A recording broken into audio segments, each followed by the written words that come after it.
Good evening, શુભ સાંજ.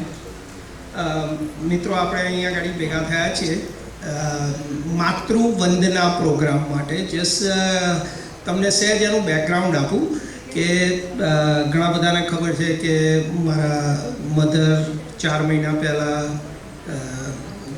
એમનો દેહાંત થયો. પછી જગદીશભાઈને તો હું ઘણા વર્ષોથી ઓળખું છું, એટલે જગદીશભાઈને જેવી ખબર પડી એટલે એ મને કચ્છથી મળવા આવ્યા હતા, આણંદ. અને જસ્ટ એઝ અ સારા મિત્ર તરીકે મારી પાસે 3-1 કલાક ઊભા રહ્યા, મને દિલસોજી આપી. અને પછી તે વખતે હું શોધતો હતો કે મમ્મીની પાછળ મારે એક બુક વહેંચવી છે, તો મને કોઈ સારી બુક નથી મળતી. એટલે મેં જગદીશભાઈનો કોન્ટેક્ટ કર્યો. અનફોર્ચ્યુનેટલી હજી એ બુક નથી મળી, પણ એમણે આજે મને ફરી કહ્યું છે કે પહેલી પુણ્યતિથિ સુધીમાં એ બુક રેડી થઈ જશે માતૃવંદનાની. એટલે પછી મેં એમને કહ્યું મારે માતૃવંદનાનો પ્રોગ્રામ તમારો ગોઠવવો છે. તો ફોર્ચ્યુનેટલી અત્યારે અમેરિકાનો પ્રોગ્રામ હતો જ એમનો, એટલે પછી આ તારીખ એમની પાસે અવેલેબલ હતી ને અમે લોકોએ ગોઠવી દીધું. તો માં કોણ છે? આ મારી લાગણી વ્યક્ત કરું છું કે what is mother to me. 9 મહિના પેટમાં લાતો સહન કરે છે માં. જિંદગીભર આપણી કેટલીય કડવી વાતો સહન કરે છે માં. ખાલી જન્મ સમયે જ આપણને રડતા જોઈ હસે છે માં, પણ પછી આપણી આંખમાં આંસુ જોઈને કાયમ રડે છે એ માં. આપણા સુખે હસતી હસતી શીરો શેકે છે માં, પણ આપણા કપાળની કરચલીઓ એના પાલવથી સીધી કરે છે માં. દેશી હોય કે વિદેશી, બાળકનો પહેલો જ શબ્દ હોય છે માં. કાલું ગેલું કે પછી તોતળું, વારંવાર માં બોલાવતા શીખવાડતી એ હોય છે માં. આંગળી પકડી પાપા પગલી કરાવતી હોય છે માં, પણ આખી જિંદગી સહેજ આપણને ઠોકર પણ વાગે તો આપણા મોઢામાંથી નીકળે છે ઓ માં. મહિનાઓ સુધી આંસુ સંતાડી આપણી રાહ જોતી હોય છે આપણી માં. 2 દિવસ ભલે આપણે ત્યાં જઈએ, પણ 2 દિવસના વિસામામાંય વહેલી ઉઠીને ભાખરીએ શેકી આપે છે આપણી માં. છોરું કછોરું બની અમે કંઈક ધૂતકારીએ છીએ તને ઓ માં, પણ દરેક વખતે વાલથી તો તું જ અમને મનાવે છે માં. એન્જિન બની પપ્પા ભલે ચલાવતા પરિવારની રેલગાડીમાં, પણ દરેક પરિવારની રેલગાડીના નિરંતર પાટા તો હોય છે જ માં. આપણા દરેક સુખ દુઃખમાં સાથીદાર છે આપણી માં. આજીવન મમતાનો મુશળધાર વરસાદ વરસાવનાર છે માં. દૂધ પીવડાવી આપણને મોટા કરનાર છે માં. હા, એ દૂધના કરજદાર જીવનભર રહીશું અમે માં. ભગવાનને જરૂર પડી છે, ભગવાનને જન્મ લેવા જરૂર પડી તારી ઓ માં. જન્મો જન્મ તમારું ઋણ અદા કરવા અસક્ષમ છે આ નિપુલ મારી માં. એનીવે,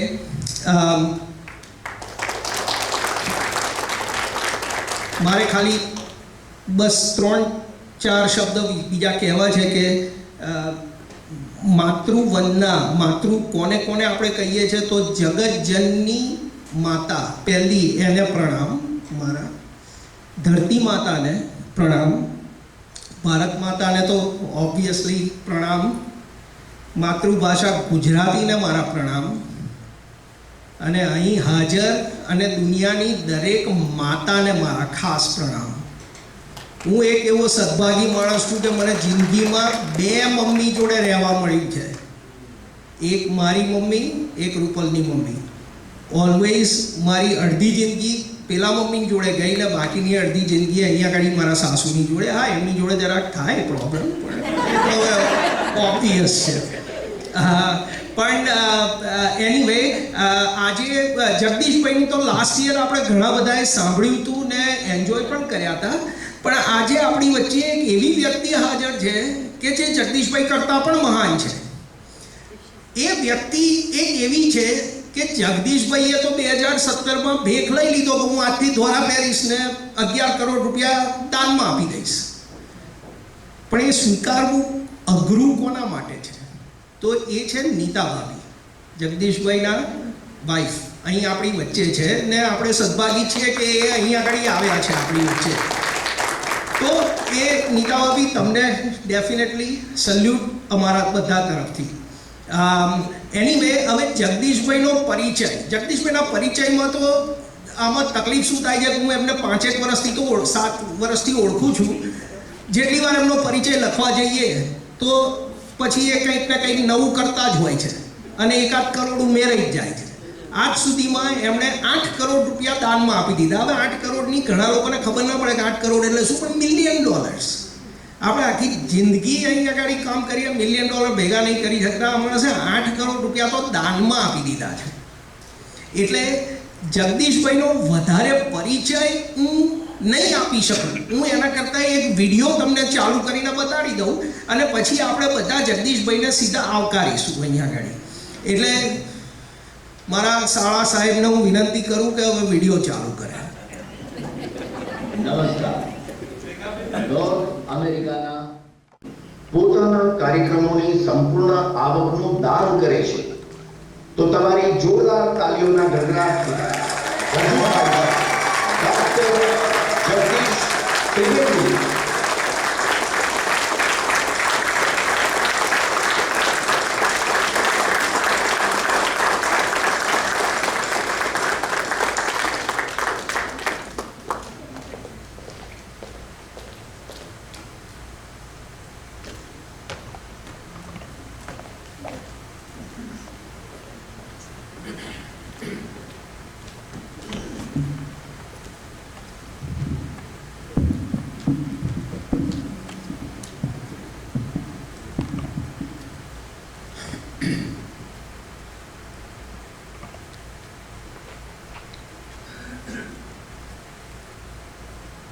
વધુ એક વખત આપ સૌની વચ્ચે ઉપસ્થિત થવાનું સૌભાગ્ય મળ્યું છે. ત્રીજી વખત અહીંયા આવ્યો છું અને અહીંયા 3 વખત આવી શકો એનું સંપૂર્ણ શ્રેય મારા પરમ મિત્ર નિપુલભાઈ પટેલને જાય છે.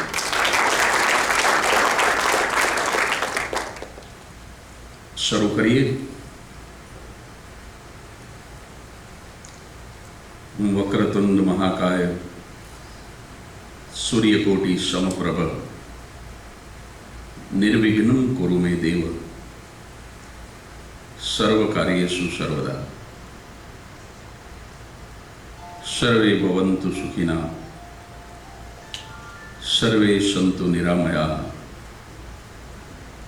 સર્વે ભદ્રાણી પશ્યંતુ મા કશ્ચિત દુઃખ ભાગ ભવેત. આજે 20મી ઓગસ્ટ અમેરિકાના ઇન્ડિયાના શહેરનું મેરિલવિલ નામનું આ નગર, અને એમાં હાસ્યની સાથે સાથે માતૃવંદના પણ કરવી એવા ઉપક્રમ સાથે આજનો કાર્યક્રમ શરૂ કરું છું. પૂજ્ય મોરારી બાપુ એક વખત એવું કહ્યું કે દરેક વ્યક્તિની 3 માતા છે. અહીંયા બેઠા એ તમામની 3 માતા છે. નિપુલભાઈ જે રીતે 2 માતા કીધા એમ ગણી તો 4 થાય. એ 3 માં કઈ તો પહેલી માં જે મને તમને 9 મહિના સુધી ઉદરમાં રાખી, સાહેબ 1.5 કિલો વજનનો પથ્થર હાથમાં પકડીને કાલે ઊભા રહેજો, 9 મિનિટ નહીં પકડી શકો તો 9 મહિના સુધી પોતાના ઉદરની અંદર એ વજન, અને માત્ર વજન નથી, એક ચેતના છે, અને એને અનુકૂળ આવે એ રીતનું ભોજન, એને અનુકૂળ આવે એ રીતનો આરામ, એને અનુકૂળ આવે એ રીતનું દર્શન. જો શાસ્ત્રો વાંચે, સુંદર પુસ્તકો વાંચે, સુંદર મૂવી જોવે પ્રેગ્નન્ટ માતા, તો પોતાના બાળકને કેન્દ્રમાં રાખી અને માત્ર વજન નથી ઉપાડતી, પણ પોતાનું આખું જીવન બદલી એને અનુરૂપ આહાર, આરામ, દર્શન. આ બહુ અઘરું છે. એટલે પહેલી માં એ છે જે 9 મહિના સુધી ઉદરમાં રાખી, મોતની સાથે બાથ ભીડી, થરથરથી જાંઘે, જે મને તમને જન્મ આપે છે, અને જન્મ આપે છે એટલું જ નહીં, પણ અમૃતથી ઉજળા ધાવણ ધવડાવીને જે મોટા કરે છે, એ પહેલી માં છે. બીજી માં એ મારી તમારી માતૃભૂમિ છે, મધરલેન્ડ. હજુ 5 દિવસ પહેલા જ 77th Independence Day of our motherland India, 15મી ઓગસ્ટ. हर कर्म अपना करेंगे ए वतन तेरे लिए, दिल दिया है जहाँ भी देंगे ए वतन तेरे लिए. એ બીજી માતા છે. અને ત્રીજી માતા એ મારી ને તમારી માતૃભાષા છે, મધર ટંગ. આ ત્રણેય માતાની વંદના થઈ શકે. પણ આજે સમયની મર્યાદા વચ્ચે, રવિવારનો દિવસ છે, 1.5 કલાકનો સમય છે, એની અંદર આપણે પહેલી જે માતા છે એની 2-4 વાતો જે કંઈ મને યાદ આવે એ હાસ્યની સાથે, એક ધારી માતાની વાતો પણ નહીં કરું. વચ્ચે વચ્ચે હું તમને હસાવતો જઈશ, હાસ્ય લેતો જઈશ, જેથી કરીને કાર્યક્રમ ગંભીર પણ ન બને, અને છતાંય આપણે કાર્યક્રમના હાર્દ સુધી પહોંચી શકીએ, વિષયને ન્યાય આપી શકીએ. પણ આ 3 જે માતા છે, માં, માતૃભૂમિ અને માતૃભાષા, આ ત્રણેય માતાને જીવાડનાર અને ત્રણેય માતા ઉપર શાસન કરનાર કોઈ મહામાતા હોય તો એ જગતજનની છે. એ તમે જે સ્વરૂપે એને ભજતા હોય એ માતાજી છે, એ દેવી છે. તો શરૂ કરીએ. શુભકામના આપી અને મારી વાત શરૂ કરું. મસ્ત મયુરને મેઘ મુબારક, કોયલને ટોંકાર મુબારક, સૌને સૌના યાર મુબારક, અને આખાય વિશ્વની તમામ માતાઓને એમના સંતાનોનું પ્યાર મુબારક. કારણ કે જે ઉપમાથી પર છે એ માતા છે.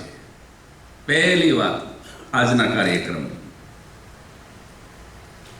બાપને ઉપમા આપી શકાય, માને ઉપમા ન આપી શકાય.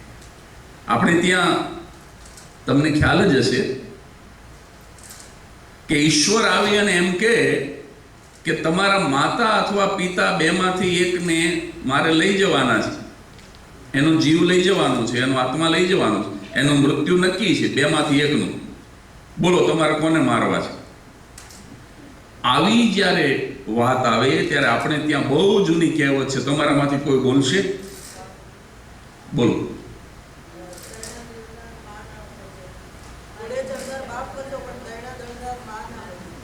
તાલીઓથી વધાવો એમને. બહુ સાચી વાત કરી. બેમાંથી એકનું મૃત્યુ જો અનિવાર્ય હોય, ટાળી ન શકાય એવું હોય, તો આપણે ત્યાં એક બહુ જાણીતી કહેવત છે જે આ બેને કીધી કે ઘોડે ચડતો બાપ મરજો, પણ દરણા દળતી મારી માં ન મરશો. રેટીઓ ફેરવતી મારી માં ન મરશો, રોટલા ઘડતી મારી માં ન મરશો. અને સાહેબ એનું પ્રમાણ તમને હું આપું. ત્રેતા યુગમાંથી દશરથ નંદન ભગવાન રામ, જનની કેરું જોર, રાઘવને રહેતું સદા, એ તો અખિલ બ્રહ્માંડના અધિપતિ હતા. અહીંયા સામે જ મંદિર છે અને બરાબર મધ્યમાં ભગવાન દશરથ નંદન રઘુકુલ ભૂષણ ભગવાન રામની સરસ મજાની મૂર્તિ છે. આપણને એમ થાય હમણાં આપણી સાથે વાત કરશે. તો એ અખિલ બ્રહ્માંડના અધિપતિ ભગવાન રામના હાથમાં હતું કોને જીવાડવા ને કોને મારવા. અને એટલે આ દુહો આપણા લોક સાહિત્યમાં મળે છે કે જનની કેરું જોર રાઘવને રહેતું સદા કરીન માને મોર એણે કર્યો બાપને કાગડા. ભગવાન રામને પણ માતા પ્રત્યેનું કેટલું બધું વળગણ હશે, કેટલો લગાવ હશે. કવિ એમ કહે છે, દુલાભાયા કાગ બાપુની આ રચના છે કે ભગવાન રામે પણ દશરથને મરવા દીધા પણ કૌશલ્યાને જીવતા રાખ્યા. જનની કેરું જોર રાઘવને રહેતું સદા. સાહેબ, ઈશ્વર પણ માતાના પ્રેમથી બંધાઈ જાય. કાર્યક્રમના અંતમાં હું કૃષ્ણને યાદ કરીશ અને એ વખતે મારા વિધાનનું તમને પ્રમાણ મળી જશે કે માની મમતાના તાંતણે ઈશ્વરને પણ બંધાઈ જવું. પણ એવું કોઈ તત્વ, એવું કોઈ પાત્ર, એ મારી તમારી માં છે. અને એટલે જે ઉપમાથી પર છે એનું નામ માં છે. કદાચ તમને વિચાર આવે કે મારી જનેતાને મારે પુષ્પની ઉપમા આપવી છે. મારી માં ફૂલ જેવી સુવાસિત છે, પુષ્પ જેવી મૃદુ છે, સુમન જેવી કોમળ છે, સુગંધિત છે. પણ પુષ્પની ઉપમા એટલા માટે જનેતાને ન આપી શકાય કારણ કે સાંજ પડે ને એની સુવાસ ઓછી થઈ જાય, પણ જનેતા 101 વર્ષની થાય ને તો એની લાગણી ઓછી ન થાય, એની મમતા ઓછી ન થાય. કદાચ તમને વિચાર આવે કે મારી જનેતાને મારે સમુદ્રની ઉપમા આપવી છે. મારી માં દરિયા જેવા વિશાળ હૃદયની છે, પણ દરિયાની સમુદ્રની ઉપમા એટલા માટે જનેતાને ન આપી શકાય કારણ કે દરિયો ખારો છે અને માની મમતા એ તો મધ કરતા પણ મીઠી છે. કદાચ તમને વિચાર આવે કે મારી જનેતાને મારે ચંદ્રમાની ઉપમા આપવી છે, તો ચંદ્રની ઉપમા શશીની એટલા માટે જનેતાને ન આપી શકાય કારણ કે ચંદ્રની અંદર દાગ છે અને મારી તમારી માં બેદાગ છે, નિષ્કલંક છે.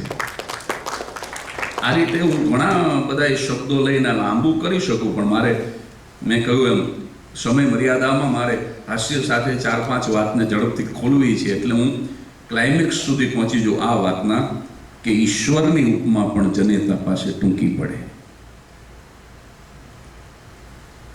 હવે જે આ 200-250 માણસો બેઠા છે એમાંથી કદાચ 150 ને એવું થયું છે કે જગદીશ ત્રિવેદી અતિશયોક્તિ કરે છે. ઈશ્વર કરતા પણ માને ચડિયાતી કીધી ને એટલે ઘણાને એવું થયું હશે કે આ જરાક અતિશયોક્તિ કરે છે માના વખાણ કરવા માટે. કારણ કે માને બનાવે છે તો ઈશ્વર કરતા માં ચડિયાતી કેવી રીતે હોઈ શકે? માટલું ક્યારેય કુંભાર કરતા ચડિયાતું ન હોય. સર્જક હંમેશા સર્જન કરતા ચડિયાતો હોય. માં સર્જન છે, ઈશ્વર સર્જક છે, ક્રિએટર છે. પણ મારી જવાબદારી સાથે બોલ્યો છું એટલે સાબિત પણ કરી દઉં મિત્રો કે ઈશ્વરની ઉપમા પણ મારી તમારી માં પાસે એટલા માટે ટૂંકી પડે કારણ કે ઈશ્વર છે ને એ સુખ અને દુઃખ બેય આપે, પણ માં દુઃખ પોતે રાખે અને કેવળ સુખ આપે.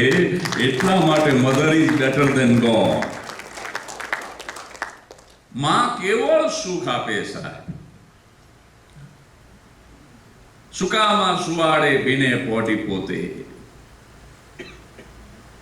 બાળક પથારી ભીની કરે અને ભીની પથારીમાં પછી રડવા માંડે. માં જાગી જાય, માં જોવે કે બાળક રડે છે. સુકામાં સુવાડે ભીને પોટી પોતે. એને બાળકને કોરું કરી અને પછી પોતાની કોરી પથારીમાં હુવડાવી અને બાળકની ભીની પથારીમાં પોતે સૂઈ જાય.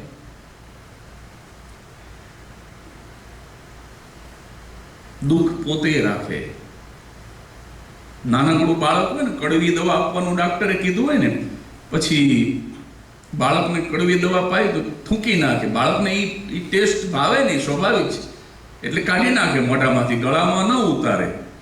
એટલે પછી જનેતા શું કરે?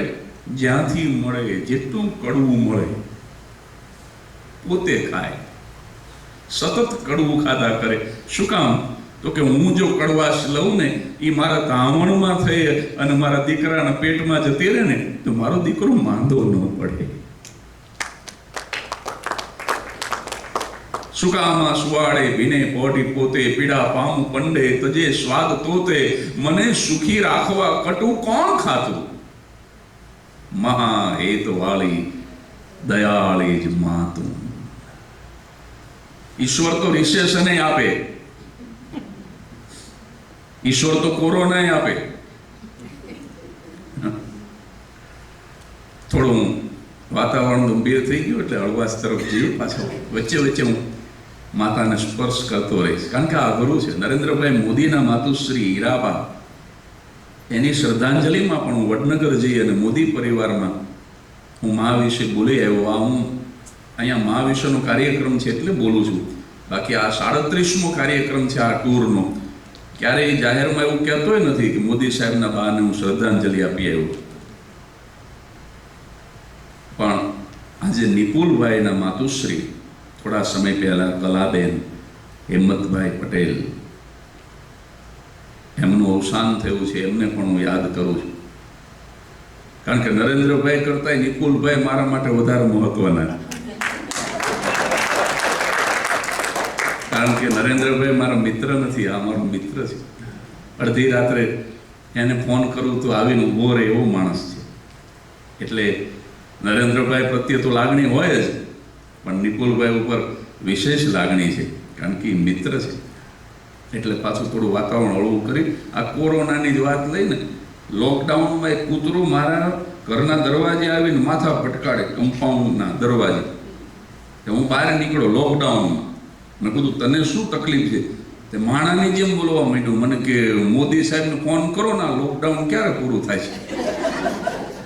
મેં કૂતરાને કીધું પણ તારે પૂરું કરીને કામ શું ભલામણ? તને રોટલા તો નાખી દે છે ભરપેટ. અરે મને કે રોટલાનો પ્રોબ્લેમ નથી, તમે કોઈ 1 મહિનાથી બહાર નથી નીકળ્યા, પછી અમારી પેઢી હાવ કડવાનું ભૂલી જશે ભલામણ. કારણ કે માણસ બિલકુલ બહાર જ ન નીકળે તો રિયાજ છૂટી જાય ને. અને એક વાક્ય તો છેલ્લે આંખમાં જળજળિયા સાથે કૂતરું જે બોલીને ગયું, અહીંયા પકડાઈ જઈશું, તમે બહુ સમજદાર છો એટલા માટે. છેલ્લું વાક્ય જે બોલીને ગયું, આંખમાં જળજળી આવી ગયા કૂતરાને. મને કે કમસે કમ તમે બહાર નો નીકળો તો કઈ નહીં, પણ 4 વ્હીલ તો શેરીમાં મૂકો. હાવ અમારો રિયા છૂટી જાય એવું શું કામ કરો તમે ભલા? જેને સમજાઈ ગયું એને વંદન, જેને નથી સમજાઈ ગયું એને અભિનંદન. જો હું તમને 3 નાનકડી જોક કહું એટા મોમેન્ટ તમને, પછી મારે કોરોનાની એક સરસ વાત કરવી છે, પણ આમાં અમુક લોકોને કદાચ ન સમજાણું હોય એના માટે 3 નાનકડી જોક કરું. 3 વન લાઇનર છે એટલે નાનકડી છે, અને એ 3 તમને એટા મોમેન્ટ સમજાઈ જાય તો સેન્સ ઓફ હ્યુમરની એક્ઝામમાં 100 આઉટ ઓફ 100. અંબાલાલ અને એની ઘરવાળી બે માઉન્ટ આબુ ગયા હતા. હોટેલમાં અંબાલાલને બપોરે 2 વાગે, અમને નેપ લેવાની ટેવ હોય. આ નિપુલભાઈ મને એટલે ગમે કે અમેરિકામાં રહે છે છતાંય કોઈ દિવસ નેપ લેવાનું ચૂકતા નથી. આજે બપોરે તો એનો ટાઈમ થયો તો અમને વિવેક કરવા માંડ્યા કે જગદીશભાઈ તમારે હોવું નથી. મેં કીધું તમારે હોવું છે. આ મહેમાન હોઈ જાય તો હું હોવા ભેગો થયો. અને નિપુલભાઈ રાજકોટમાં તો બપોરે 2 થી 4 ભિખારી હોઈ જાય. આ જોક નથી. અને છાલિયા ઊંધા મૂકીને હોઈ જાય. આપણે પૂછી કેમ છાલી ઊંધું મૂક્યું, તો કે હવળું મૂકું કોક કોઈન નાખે અને ઊંઘ ઉડે. ન ચાલે સાહેબ. 2 થી 4 કૂતરા બસતા નથી રાજકોટમાં. નો વર્કિંગ અવર્સ. એવા દેશમાંથી હું આવું. એટલે નિપુલભાઈ ભલે અહીંયા છે પણ એને ગુજરાતી પણ ટકાવી રાખ્યું છે, એનો મને આનંદ છે. બપોરે ઓલો અંબાલાલ હુતેલો 3 વાગે માઉન્ટ આબુની હોટલમાં એની ઘરવાળીએ ઓશિકું મારીને જગાડ્યો. ઓલો કે અત્યારે શું છે? તો કે હાલો નવરા છીએ તો સનસેટ પોઈન્ટ જોઈ લઈ. બપોરે 3 વાગે. Joke number 2. મારો એક પાડોશી હમણાં યુરોપ ફરી આવ્યો એટલે મેં પૂછ્યું, મેં કીધું તે મોનાલિસા જોયું? મને કેવા નાના ગામડા જોવાનો ટાઈમ જ નહોતો.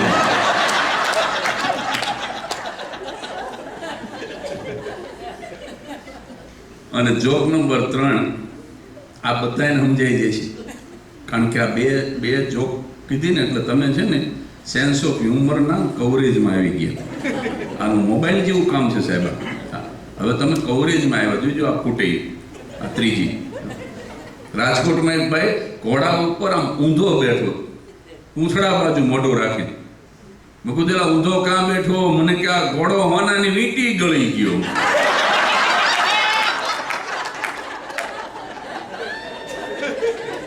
એટલે એક સરસ વાત કોરોનાની કરું. કોરોનામાં, લોકડાઉનમાં તમે બધા કેટલા બધા બોર થયા હશો તો તમે અનુભવ્યું છે. માસ્ક, સેનેટાઈઝર, સોશિયલ ડિસ્ટન્સ, આ બધા શબ્દો મેં તો પહેલી વાર સાંભળ્યા. અને માસ્ક ઉપરથી મારો એક વિચાર બહુ વાયરલ થયો તો એક જ લીટીનો તમને ગમશે કે માસ્ક તો સિર્ફ બહાના હૈ, इंसान कुदरत को मुंह दिखाने के लायक नहीं रहा है. તો એટલા બધા અમે બોર થઈ ગયા. અમે તો બોર ને અમે તો સંતરા થઈ ગયા. કારણ કે અમે બે જ માણસ, છોકરો અહીંયા કેનેડા રહે, કેનેડાથી હવાર હાંજ ફોન કરીને ગગલાવે અમને. આ ગગલાવે એ અમારે સૌરાષ્ટ્રનો શબ્દ છે. ખબરદાર જો બહાર નીકળ્યા છો પોઝિટિવ થઈ જઈશું. સાહેબ 2019 સુધી કાયમ મેં એવું જ સાંભળેલું, બી પોઝિટિવ, બી પોઝિટિવ. અને 19માં નવું આવ્યું, ખબરદાર જો પોઝિટિવ થયા તો બી ઓલવેઝ નેગેટિવ. મને કે પોઝિટિવ થઈ જશો, મને કેનેડાથી આ નહીં આવવા દે, તમને અહીંયા નહીં આવવા દે, ખબરદાર જો બહાર નીકળ્યો. એવા મૂંઝાઈ ગયા અમે તો તાળું મારી દીધું સાહેબ. દરવાજાને તાળું મારી દીધું. છાપામાં આવેલું કે આ મહિનામાં 20 દિવસ બહાર રહેવા વાળો માણસ 1.5 વર્ષ ઘરમાં રહ્યો, એક ધારો 1.5 વર્ષ. તો લોકડાઉનમાં એવા કંટાળી ગયેલા. મેં દિવસ મારા પત્નીને કીધું, મેં કીધું આપણે સરસ મજાનું મૂવી જોઈ, કંઈક મૂડ બને. કોરોના નહીં મારે આ કંટાળો મારી નાખશે કીધું. તો ઇરફાન ખાનનું લંચ બોક્સ અમે એક દિવસ જોયું લોકડાઉન દરમિયાન. રાત્રે 1 વાગે મૂવી પૂરું થયું, ટીવી બંધ કર્યું, સૂતા. સવારે સેલફોન ઓન કર્યો 6 વાગે અને પહેલા જ સમાચાર વાંચ્યા, ઇરફાન ખાન ઇઝ નો મોર. વિચાર કરો, 1 વાગે તમે જેના અભિનય ઉપર આફરીન પોકારીને સૂતા હોય અને 5 કલાક પછી તમને સમાચાર મળે કે આ માણસ આ પૃથ્વી ઉપર નથી, તો કેટલું દુઃખ થાય. બીજે દિવસે બહુ શેડ મૂડ હતો. વેરી નેક્સ્ટ ડે, કારણ કે હું નાટકનો માણસ, Irfan Khan also coming from theatre, એ નાટકનો માણસ, હું નાટકનો માણસ. હું આ 93થી આમાં આવ્યો, બાકી તો નાટક જ કરતો, લખતો અને ભજવતો. એટલે મને બહુ દુઃખ થયું. બીજે દિવસે બપોર સુધી મૂડ ન આવે કોઈ વાતે, બહુ ઉદાસ. પછી મેં બીજે જ દિવસે મારા પત્નીને કીધું, મેં કીધું એક કામ કરી, એવું સાવ હળવું મૂવી જોઈએ જેમાં મગજ ન દોડાવવું પડે, હાવ હલકું ફૂલકું. એ વખતે 55 હતા મને. 55 વર્ષે પ્રેમ રોગ જોયું. અને આ રોગ એવો છે કે 95 વર્ષે થાય. કોઈ ઉંમરની મર્યાદા વગર થાય એવો રોગ આ છે. અમુક પ્રકારના રોગ અમુક ઉંમરે જ થાય. આ એવો રોગ છે, ગમે તે ઉંમરે થાય. 55 વર્ષે પ્રેમ રોગ જોયું સાહેબ. 1 વાગે ટીવી બંધ કર્યું. બીજે દિવસે સવારે, તમને બધાને ખબર છે આ બન્યું હતું, બીજે જ દિવસે સવારે સેલફોન ઓન કર્યો અને પહેલા સમાચાર વાંચ્યા, ઋષિ કપૂર સાહેબ આ ફાની દુનિયા છોડીને જતા રહ્યા છે. સાહેબ તકલીફ ત્રીજા દિવસે થઈ. ત્રીજા દિવસે મારા વાઈફ કે આપણા લગ્નનો વિડીયો જોવો છે. લગ્નની ડીવીડી બગલમાં દબાવીને આખો દી ફેરવો, નાવા જો બાથરૂમમાં લેતો જો, આ ક્યાંક ચડાવી ન દે. કારણ કે આને જેને જેને જોયા એ ગયા. બોલ, વાત કોરોનાની છે અને છતાંય તમે કેવા ખડાટ હસો છો. નહીતર વાત તો કોરોનાની, સબ્જેક્ટ કોરોના છે. પણ હાસ્ય કલાકારોનું કામ જ એ છે સાહેબ કે ડન ઇઝ ડન. જે થવાનું હતું એ થઈ ગયું. પણ વાતને જો તમે હળવાશથી લઈ લો તો તમારું દુઃખ ઓછું થઈ જાય. હજી એક નાનકડી વાત કોરોનાની કરીને એક સરસ માનો પ્રસંગ એકાદો સરસ ખોલી આપણે. કોરોના વખતે એક પતિ નાવા ગયો હતો લોકડાઉનમાં, અને એની પત્નીને વિચાર આવ્યો કે આનો મોબાઈલ ચેક કરવા માટેનો આ શ્રેષ્ઠ સમય ગણાય. અને અમુક બહેનોને આવી ટેવ હોય, અને આને હું સુટેવ કહું છું. જોતા રહેજો, બહુ ભરોસો કરવા જેવું પ્રાણી નહીં. તમારા હિત માટે છે, ક્યારેક ક્યારેક જોતા રહેજો. ઓલા બેનને પાસવર્ડ આવડતો તો ખોલી નાખ્યો, કોન્ટેક્ટ લિસ્ટ જોયું ને એમાં બધે જોવા માંડી નામ. એમાં એક નંબર કોરોના લખીને સેવ કરેલું. કોરોના. પણ એની પત્ની એનો સ્વભાવ જાણે, એ કે આ નક્કી કરી ના જ હોય. વાંદરો ઘરડો થયો ને તો એ ગુલાટ મારવાનું ન ભૂલ્યો. આ કરી ના જોઈએ, કોરોના હોય જ નહીં. આ મને ભ્રમણામાં નાખવા કોરોના લઈ ગયો. અત્યારે કરીનાને ફોન કરું અને ન કહેવાનું કહી દઉં, ગગલાવી નાખું, બ્લોક કરી નાખ્યો, મારા હસબન્ડનો નંબર એવી કરી નાખું. એમ કરીને ક્રોધમાં કરીના સમજીને કોરોના ડાયલ કર્યું અને રસોડામાં એના જ સેલફોનમાં રિંગ વાગી. મેરા પિયા ઘર આયા હો રામજી. પણ આ જોક અહીંયા પૂરી નથી થતી સાહેબ. ઓલાને નાતા નાતા ખબર પડી કે એની ઘરવાળીને ખબર પડી ગઈ છે કે મેં એનો નંબર કોરોના લખીને સેવ કર્યો છે. પછી ઓલો હસબન્ડ 1 અઠવાડિયા સુધી બાથરૂમમાં સેલ્ફ ક્વોરન્ટાઇન રહ્યો. કારણ કે એને પાકો ભરોસો હતો, હવે બહાર નીકળું તો કોરોના નો મારે પણ આ મારી નાખે. એટલે કોરોના ઉપર બહુ અમે જોક્સ બનાવ્યા હતા, અને એ વખતે બહુ અમે ઓનલાઈન કાર્યક્રમો પણ ઘણા કર્યા, અને કોરોનાની જ વાતો એ વખતે અમે કરતા હતા. પણ વળી એક વાત સરસ મજાની, સર પ્રભાશંકર પટણી, કેટલાય નામ સાંભળેલું છે. સર પ્રભાશંકર પટણી ભાવનગરના દીવાન હતા, બહુ વિદ્વાન માણસ પટણી સાહેબ. નિપુણભાઈ, અંગ્રેજ સરકારે એને સરનો ઇલકાબ આપ્યો હતો, એવા વિદ્વાન. થોડા વર્ષ પહેલા એમનો બંગલો જે વેચાણો ને કરોડો રૂપિયામાં વેચાણો. એવા ગર્ભ શ્રીમંત, એવા જ્ઞાની, એવા વિદ્વાન. ફોટો જોઈજો તમે, સર્ચ કરજો ગૂગલમાં નામ. નાભી સુધીની દાઢીને ઋષિ જેવો પુરુષ લાગે. સર પ્રભાશંકર પટણી, નાગર,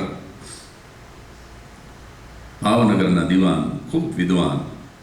એક દિવસ નાનકડા બાળકની જેમ ધ્રુવકા મૂકીને રડે છે, અને એક સામાન્ય નાગરિક ભાવનગરનો નીકળ્યો, અને આવડા મોટા ભાવનગર સ્ટેટના દીવાનને, આવા વિદ્વાનને, આવા મોટા માણસને આ રીતે નાનકડા બાળકની જેમ રડતો જોઈને માણસ ઊભો રહી ગયો અને કીધું કે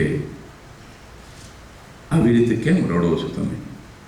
અને ત્યારે પટણી સાહેબે જે જવાબ આપ્યો સાહેબ, એને બહુ સરસ જવાબ આપ્યો કે મને સર કહેવા વાળા તો આ દુનિયામાં ઘણા છે,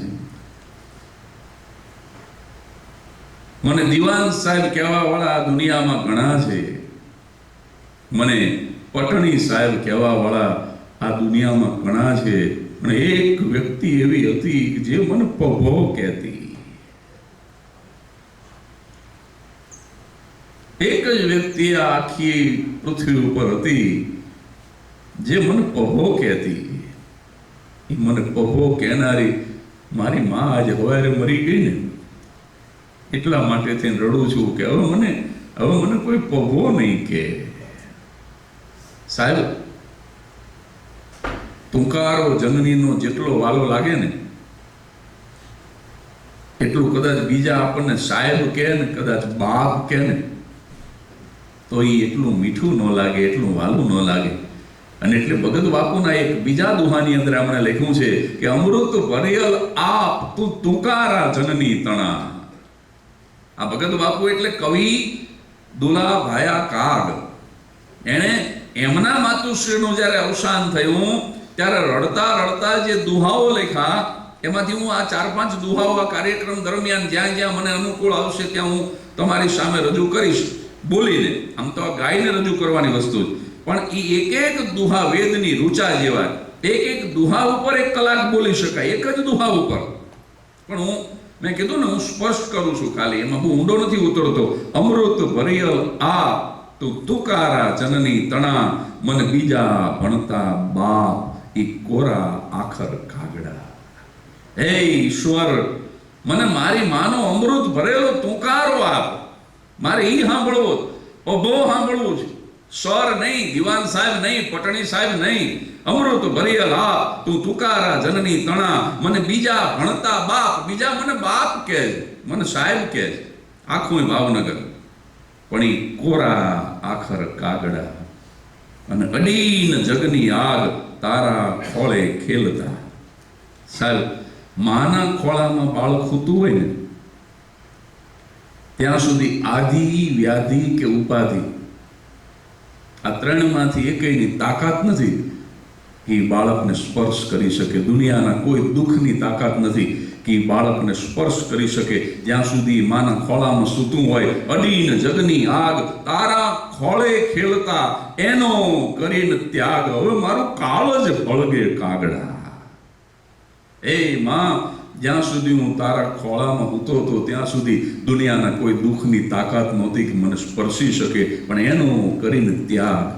હું મોટો થઈ ગયો, હવે તારા ખોળામાં સૂતો નથી. મોટા કરીને માં તે તારા ખોળેથી ખહતા કર્યા. એ માં, હું મોટો થઈ ગયો, હવે હું તારા ખોળામાં નથી સૂતો. મોટા કરીને માં તારા ખોળેથી ખહતા કર્યા એટલે દૂર કર્યા. પણ એ ખોળો ખૂંદવા કાજ, હવે કરને બાળક કાગડા. એ માં, તે અમને મોટા તો કર્યા, પણ તારા ખોળામાંથી તે દૂર કર્યા, અને હવે એ ખોળો ખૂંદવા કાજ, કરને બાળક કાગડા. એક 5 વર્ષનું બાળક હતું, અને એક દિવસ રાત્રે અચાનક જાગી ગયો, જોયું તો સામે જમના દૂત ઉભા હતા. બાળકે જોયું યમદૂત આવ્યા છે. પૂછ્યું કે શું કામ આવ્યા છે? તો કે તારી માનો જીવ લેવા આવ્યા છે. પણ બાળક એવું ડાયનું હતું, સમજણું હતું, 5-7 વર્ષનું બાળક. અને છતાં યમના દૂતને હિંમતથી કીધું કે તમારે તો જીવ જ લઈ જવો છે ને. આત્મા તો કીડીનો અને હાથીનો 2 હરખા જ હોય. તમારે તો જીવથી જ મતલબ છે ને. મારી માને માફ કરી દો, મારો જીવ લઈ જાઓ. હું મરવા માટે તૈયાર છું, હું તમારી સાથે આવવા તૈયાર છું. અને ત્યારે સાહેબ યમના દૂતનો જવાબ સાંભળજો. યમના દૂતની આંખ ભીની થઈ. નહીતર એ તો કેવા હોય, એની આંખ ભીની થાય જેનો ધંધો જ જીવ લેવાનો હોય. પણ આ બાળકની વાત સાંભળી યમના દૂતની આંખો ભીની થઈ. અને એમાં જે સિનિયર હતો એ બોલ્યો કે તારી ભાવનાને વંદન બેટા, પણ એવું અમે નહીં કરી શકીએ. કેમ? તો કે ખરેખર તો તારો જીવ લઈ જવાનો હતો, પણ જે સોદો તું કરવા માંગેશ એ ડીલ તારી માં સાથે અમે કન્ફર્મ કરી લીધું, એટલે હવે તારી માનો જ જીવ લઈ જઈશું. હવે તારો જીવ નહીં લઈ જઈએ. લઈ જવાનો તો તને હતો દીકરા, પણ તું અમારી સાથે સોદો કર. એ પહેલા તારી જનેતા સાથે અમે વચન આપી દીધું, અને તારી જનેતાએ કીધું મને લઈ જાઓ અને મારા દીકરાને જીવતો રાખ. અહીંયા તુષાર ગોર, મારા પરમ મિત્ર, શિકાગોથી મને લઈ આવ્યા છે. મેં જ એમને વિવેક કર્યો હતો કે તમે આવો, કારણ કે આ લોકો લેવા આવે વળી પાછા મને મૂકવા આવે. એના કરતાં તુષારભાઈને કીધું એમના ઘરે જ ઉતરો છે. પોતે બહુ સારા કલાકાર છે, બહુ સારા ગાયક છે, મારા મિત્ર છે. એમની પોતાની યુટ્યુબ ચેનલ છે તુષાર ગોર. તમે નવરાશે સબસ્ક્રાઈબ પણ કરજો, સર્ચ કરજો, જોજો તમે. ઘણા બધા સુંદર ગીતો એને ગાયા છે અને આજે અહીંયા ઉપસ્થિત છે ત્યારે વિનંતી કરું કે એક સરસ મજાની માની કોઈ પણ રચના એમને જે કંઈ ફિલ્મનું ગીત પણ ગાઈ શકે, ગુજરાતી ગીત પણ ગાઈ શકે, એક સરસ મજાની 2-3 મિનિટની નાનકડી રચના આપની જોરદાર તાલીઓ સાથે તુષાર ગો. કારણ કે માં વિષય એવો છે, એના ઉપર અનેક ગીતો મને ને તમને મળે.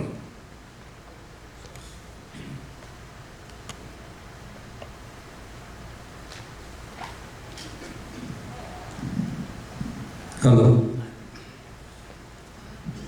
સૌ પ્રથમ તો તમે સૌએ અહીંયા ઉપસ્થિત થયા છો તે બદલ સૌનો આભાર. નિદા ફાઝલીનો એક શેર છે कि मुझको सहरा में भी सहर लगता है, सहरानु रण, कि मुझको सहरा में भी सहर लगता है, ये मेरी माँ की दुआओं का असर लगता है.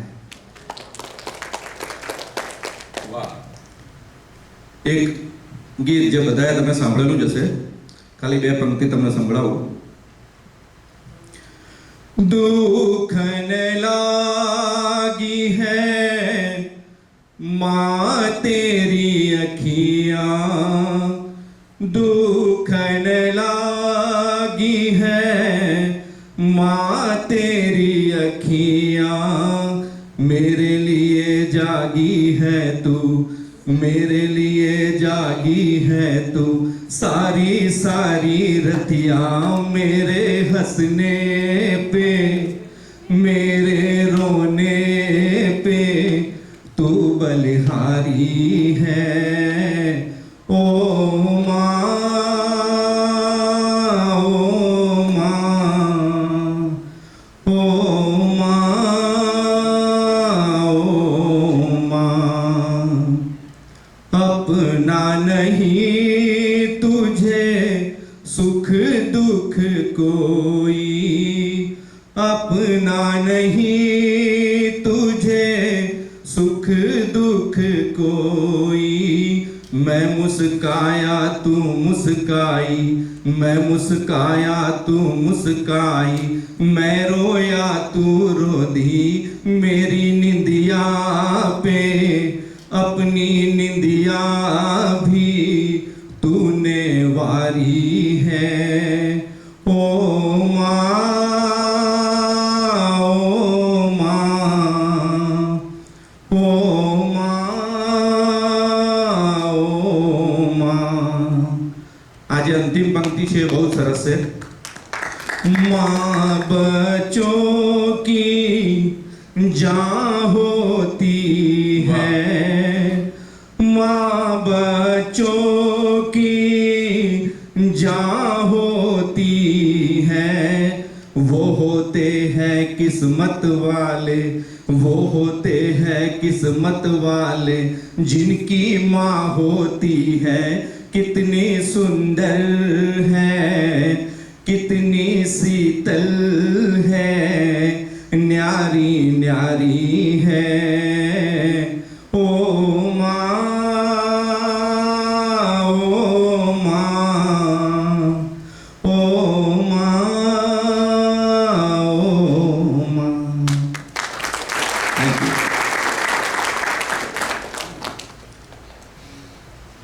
ધન્યવાદ તુષારભાઈ.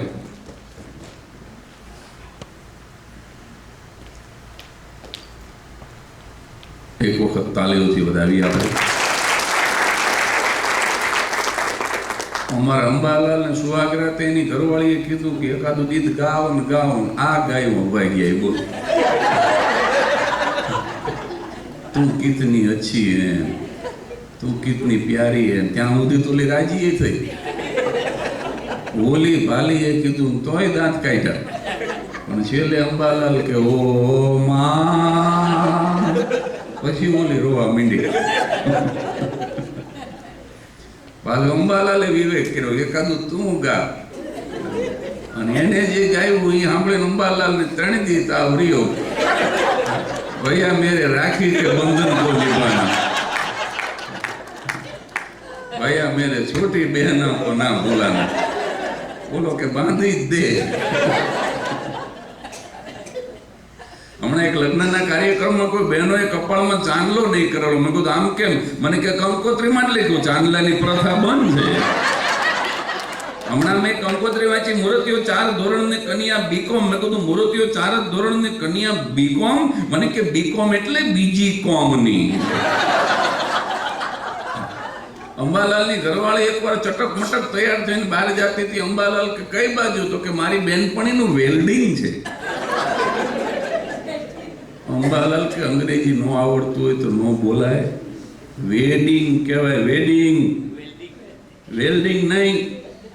પણ બુદ્ધિશાળી હો, એ કે આમાં વેલ્ડિંગ જ કહેવાય, કારણ કે 3જી વખત પરણે છે. તો વેડિંગ નો કહેવાય, તો વેલ્ડિંગ જ કહેવાય. અંગ્રેજી ના આવડે તો ન બોલે. લાલુ પ્રસાદ યાદવ અહીંયા આવ્યા હતા, અહીંના મિનિસ્ટરને અંગ્રેજી નહોતું આવડતું, તો અંગ્રેજીમાં લાલુએ વિવેક કર્યો. He said, thank you very much for your hospitality, and when you will come India, I will sure hospitalize you. બોલો, અહીંયા હોસ્પિટલાઇઝ થઈ ગયો તરત જ 9/11. કે ઇન્ડિયા સુધી ધક્કો જ નથી ખાવો. જેટલા પરણેલા પુરુષો અહીં બેઠા છે એ ભૂલથી પણ એવું માનતા હોય કે એમના કરતા એમના પત્નીમાં બુદ્ધિ ઓછી છે.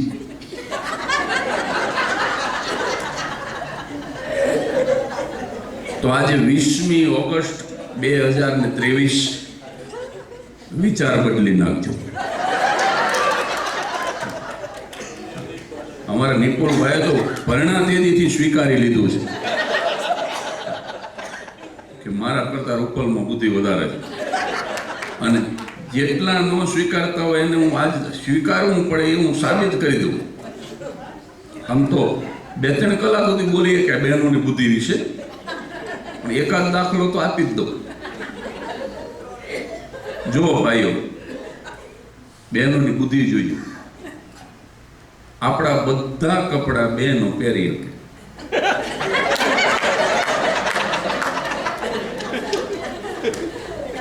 પેન્ટ પહેરે, શર્ટ પહેરે, ટી-શર્ટ પહેરે, બૂટ પહેરે, શૂટ પહેરે, ફેલ્ટ પહેરે, હેટ પહેરે.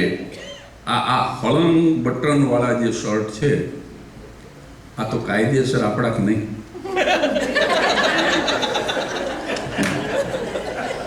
બોલો, એ પહેરે. સાફા કેવળ પુરુષોને પહેરવાના હોય, માથે બાંધવાના હોય સાફા. એ હવે બહેનો સાફા એ બાંધે. લગ્નમાં જાયજો, બધી ઝાંસીની રાણી લક્ષ્મીબાઈ. સાહેબ, એની બુદ્ધિ જુઓ, એની તાકાત જુઓ તમે. એક બાપુજીનો લહેંગો બચ્યો તો એનો પ્લાઝો કરીને પહેરી લીધો. દાદાનો લહેંગો એક નાડા વાળો બચ્યો તો એને પીળો રંગી નાખ્યો, કેસરી રંગી નાખ્યો, અને એનો પ્લાઝો કરીને પહેરી લીધો. અને પુરુષો તમારામાં તાકાત હોય તો એનું એક કપડું પહેરીને બતાવો. લ્યો, હા, ગાઉન પહેરીને ફ્રન્ટ ડેસ્ક ઉપર ઉભા રહી ગયો. મે આઈ હેલ્પ યુ? હા, જુદી એક રૂમ વેચાય તો કહેજો. હવે તો જરા બહેનો માટે તાલી વગાડો યાર. ઉદારતાથી બહેનોને સ્વીકારી લો જો તમારે સુખી થવું હોય તો. એક બેન 3 છોકરાને લઈને બસમાં ચડ્યા, નાના 3 ટાબરિયા. બહેનોની બુદ્ધિના દાખલા 3 કલાક આપીએ કે અંબાલાલની ઘરવાળીને બજારમાંથી ફોન કર્યો કે 3 મિત્રો મળી ગયા, જમવાનું બનાવીને રાખજે. ફોનમાં જ જવાબ આપ્યો કે એ સુવિધા આપકે ફોન में उपलब्ध नहीं है. આ તાકાત ક્યાં લેવા જાઓ તમે? 3 ટાબરિયાને લઈને બસમાં ચડ્યા. કંડક્ટર કે બેન, એકય છોકરો જો 3 વર્ષનો હોય ને બેન, અડધી ટિકિટ લઈ લેજો, આ એસટી ખોટ કરે છે. ઓલા બેન કે 3 માંથી એકય 3 વર્ષનું નથી. કંડક્ટર કે બેન, હું આઈડી નથી માંગતો, ઉંમર બોલો. 60 પેસેન્જર સાંભળીને બેને જવાબ આપ્યો કે આ સૌથી મોટો રહ્યો ને એ 3.5 વર્ષનો, વચ્ચે 2.5 વર્ષનો,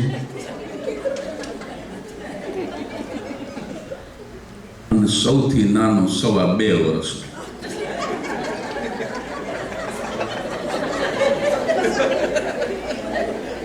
કંડક્ટરનું બીપી લો થયું. કંડક્ટર કે બેન મેં લગ્ન કર્યા છે, હું ગિરનારના જંગલમાંથી ડાયરેક્ટ એસટીમાં ભરતી નથી થયો. મેં લગ્ન કર્યા છે, 1.5 લાખનું દેણું કરીને એસટી બસમાં જાન લઈને ગયો હતો, અને ભગવાનની કૃપાથી મારા ઘરમાં 2 ચકુડિયા રમે છે.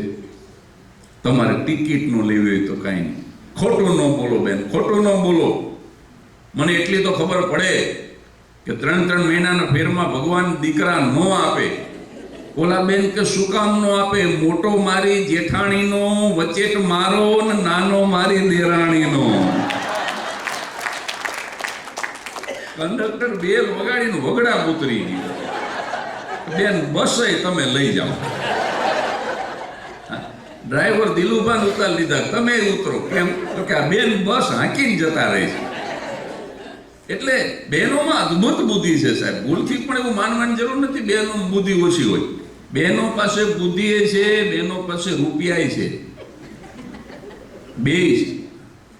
પણ એક સ્વભાવ એવો ખરો કે બુદ્ધિ અને રૂપિયા બે જ્યાં સુધી હસબન્ડના વપરાય ત્યાં સુધી પોતાના ન વાપરે. ઓલાનો સ્ટોક ખાલી થઈ જાય 60 વર્ષે, પછી બેનો બુદ્ધિના પોટલા ખોલે. તમે જોજો 60 વર્ષનો પુરુષ થઈ જાય સિનિયર સિટીઝન, અને પછી જે શિખામણ આખો દી આપે, હા, કારણ કે ઓલાની બુદ્ધિ 0 થઈ ગઈ હોય. કારણ કે 60 બુદ્ધિ નાઠે. હા, ઓલાની બુદ્ધિ 0 થઈ ગઈ હોય ને આની છે ને એ ટીકડી ટી ખોયલા વગરનું પોટકું પીડ્યું હોય. અને પછી સાહેબ એનો સ્ટોક ખોલે અને પછી જે બુદ્ધિની ગોળીઓ આપે, આ લગ્નમાં જાઓ છો, $100 થી વધારે ન લખાવતા. જો એને હોટ લખાવ્યા હતા અને પાછા મીઠાઈ ખાતા નહીં, સુગર છે, ઓલા નહીં ખબર. નાની વાતમાં એક બેને કીધું કે તમારા સાસુ સસરા અને તમારા હાળાની વહુ આવે છે બપોરના મેલમાં. નિપુલભાઈ ને તો ચારેય અહીંયા પાછા હામાં બોલો. આ થોડાક છેટા રહેતા હોય તો ભાગશાળી કહેવાય. આ તો રોજ સવારે પહેલું દર્શન થાય એવા આમે ને આમે. હું તો આનંદ કરું છું, પણ એમની જે ભાવના છે, એમને કીધું ને કે 2 માતાની સાથે રહેવાનું સૌભાગ્ય મને ઈશ્વરે આપ્યું છે. ખરેખર એમની ભાવનાને આપણે વધાવી.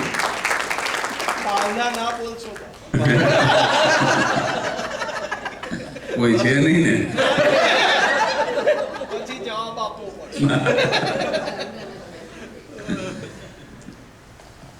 મારા મમ્મી પપ્પા, મારો ભાઈ, મારો ભાભી આવે છે બપોરના મેલમાં. રેલવે સ્ટેશન જાજો, હારા લુગડા પહેરીને જાજો, અને પાછા ઉભા રહેતા નહીં ચાડિયાની જેમ.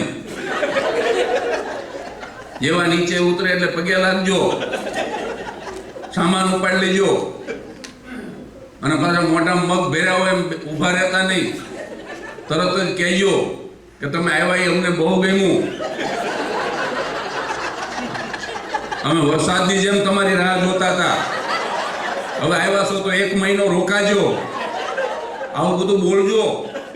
મોઢામાં ફાંકી ભરીને ઉભા રહેતા નહીં. એમના કઘલાયો બિચારાનો, કઘલાયો. અને ગોર્ધન ગયો. Gordhan means husband. મેલ આવ્યો સમયસર. બોલો એના નસીબ કેવા નબળા. મેલ સમયસર આવ્યો. એ તો પ્રાર્થના કરતો હતો. ઘણી ગાડીઓ ઊંધી પડે છે, એ ભગવાન જો આજે મેલ ઊંધો પાડી દે, 21 સોમવાર કરી. પણ સમયસર આવ્યો ને પાટા ઉપર નો ઊંધો પીડ્યો. સસરા ઉતરા વાહે વાહે 11 વાહે 12 એમ ફાવું હોય પાછળ ને પાછળ. હાળો આવ્યો, હાળાની વહુ, પાછા 2 ઉઘાડા પગની માનતાવાળા છોકરા પાછા બોનસમાં આવ્યા, અડધો ડઝન હાહરિયા ઉતર્યા હો. અને આને ઓલા શબ્દો યાદ આવ્યા હો ઘરવાળીના. હા, તરત જ સસરાના ચરણ સ્પર્શ કર્યા, સાસુના ચરણ સ્પર્શ કર્યા, અને સામાન ઉપાડી લીધો ને તમે આવ્યા એ મને બહુ ગમ્યું. વરસાદની જેમ તમારી રાહ જોતા હતા. હવે આવ્યા છો તો 1 મહિનો રોકાજો. તમારી દીકરીએ કીધું છે એટલે કહું છું. અને રેલવે સ્ટેશન ઉપર વાંધો પડ્યો. એના સસરા કે દીકરીએ કીધું છે એટલે કે એને કીધું છે એટલે કહું છું. બાકી આવી મોંઘવારીમાં અડધો ડઝન ન ઉતરી પડાય અને 1 મહિનો ન રોકાવાય. બોલા અહીંયા ચડી ગયા. એ જ મેલભાઈ કે દ્વારકા દર્શન કરી આવી, તમારે ઘર નથી આવું. એટલે બહેનોમાં સાહેબ અદ્ભુત બુદ્ધિ છે. પણ એક પ્રસંગ વળી પાછો મારે માતૃવંદનાનો કહેવો છે તમને.